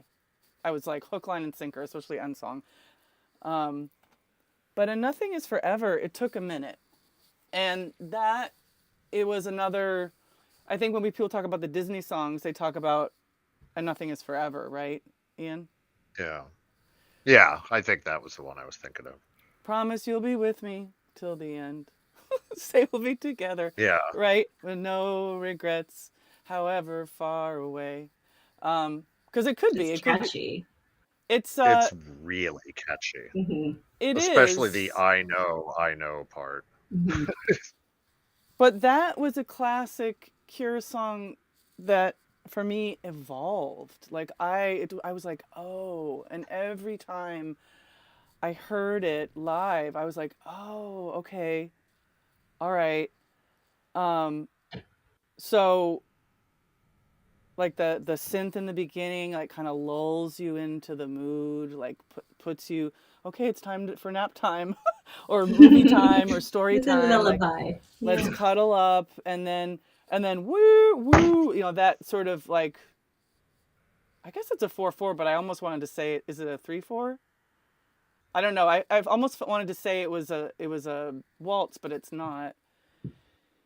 But I'm saying that because I Yeah, would no, watch. it's Right, but I would watch. The thing is that I would watch Robert like dancing with his little salt shakers, It's which like conducting the orchestra. I saw him more as like sort of taking the song in and building up steam, and I would think Mm. to myself like, okay, on this whole record, I think he's talked about this. All the music was written. It was the lyrics, which often is the hardest part, right? To nail those yeah. fucking lyrics. Because whether you write lyrics for the sake of lyrics of telling a story, or whether you write lyrics to be another instrument, that's another Cure signature. Is like, you think about A Man Inside My Mouth. Like, I don't think that Robert Smith. I know I'm digressing, but I don't think that Robert Smith was like, like, one day this thing happened to me. I think that song is very like, what's the word for it? I want to say for there's a word for it where it's like it's an instrument. It's used rhythmically. His lyrics are used rhythmically and chosen to be an instrument versus like nailing a truth to a song. Mm.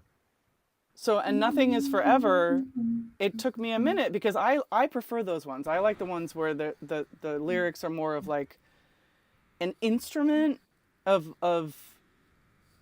like Push. I think he gets inside to stare at her. Like that's all rhythmic. That's all, maybe he chose the words because he was thinking about whatever, or maybe he chose it because it's instrumentation. But enough, and I and Nothing Is Forever was very simple, so I didn't get it for a while. Mm. But now I fucking love it.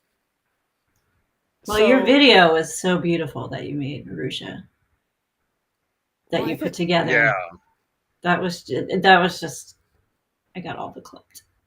yeah, no, I get That verklempt too. I think that was the one that grew on me the most. I think when I initially heard it, it definitely was my least favorite of the 5 at first, but it really grew on me very quickly. Mm.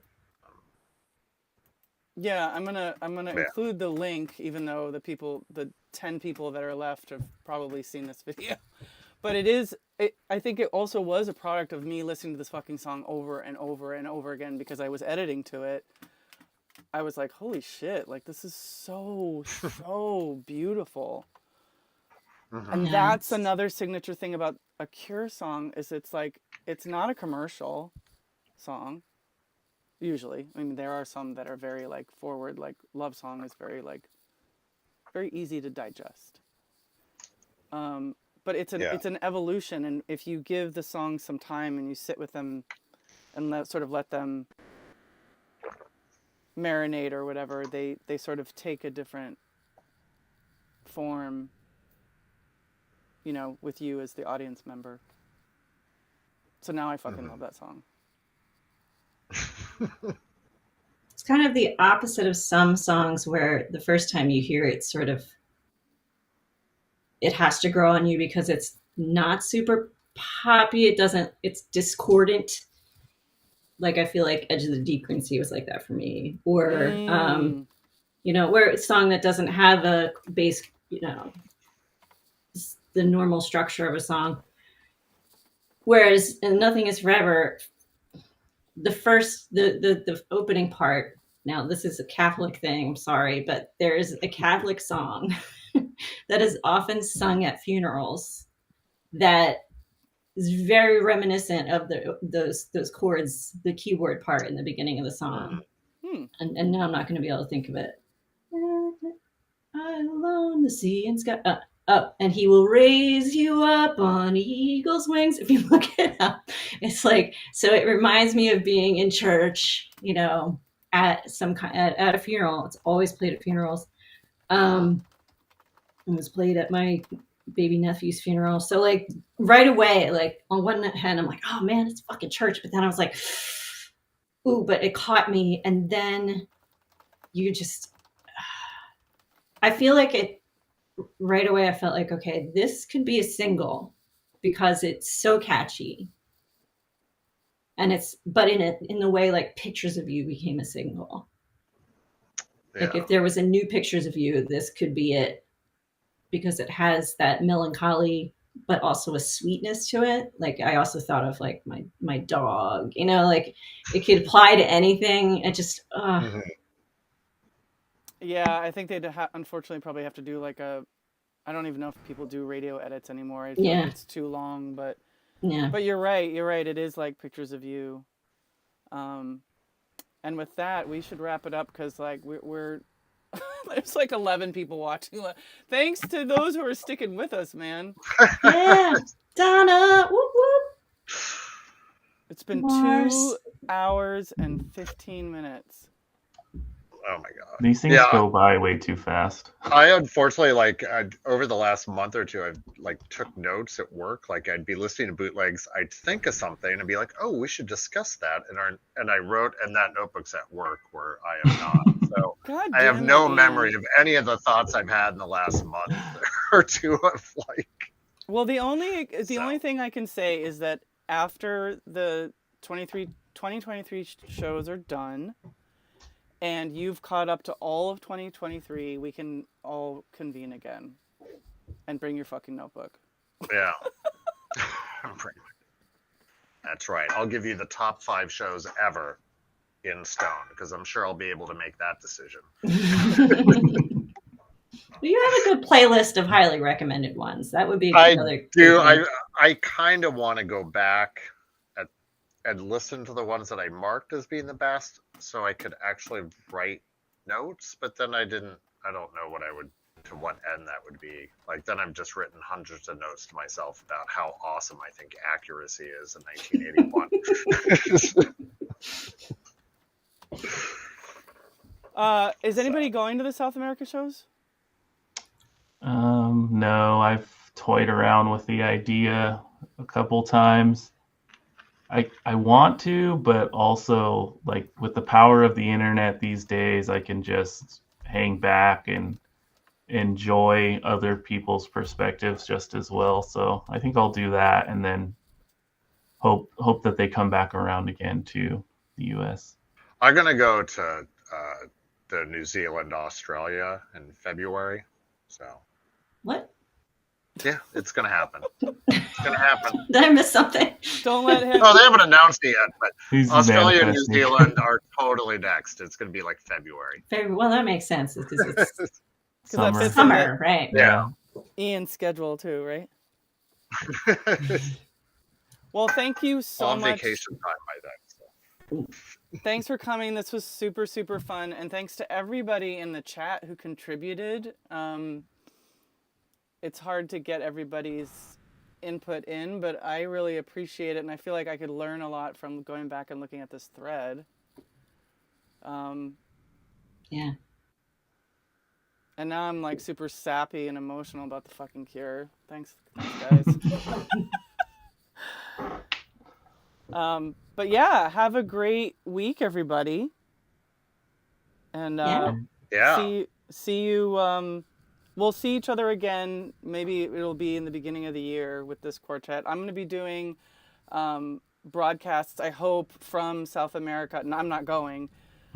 I'll be from broadcasting from my trash can, my homeless shelter. But I am going to broadcast with people that are there, so that'll be a thing. And then the holidays will be here, and that's it. Can't wait. Cool. All right. All Have a right, good week, sounds everybody. Thanks, everyone. Thanks, guys.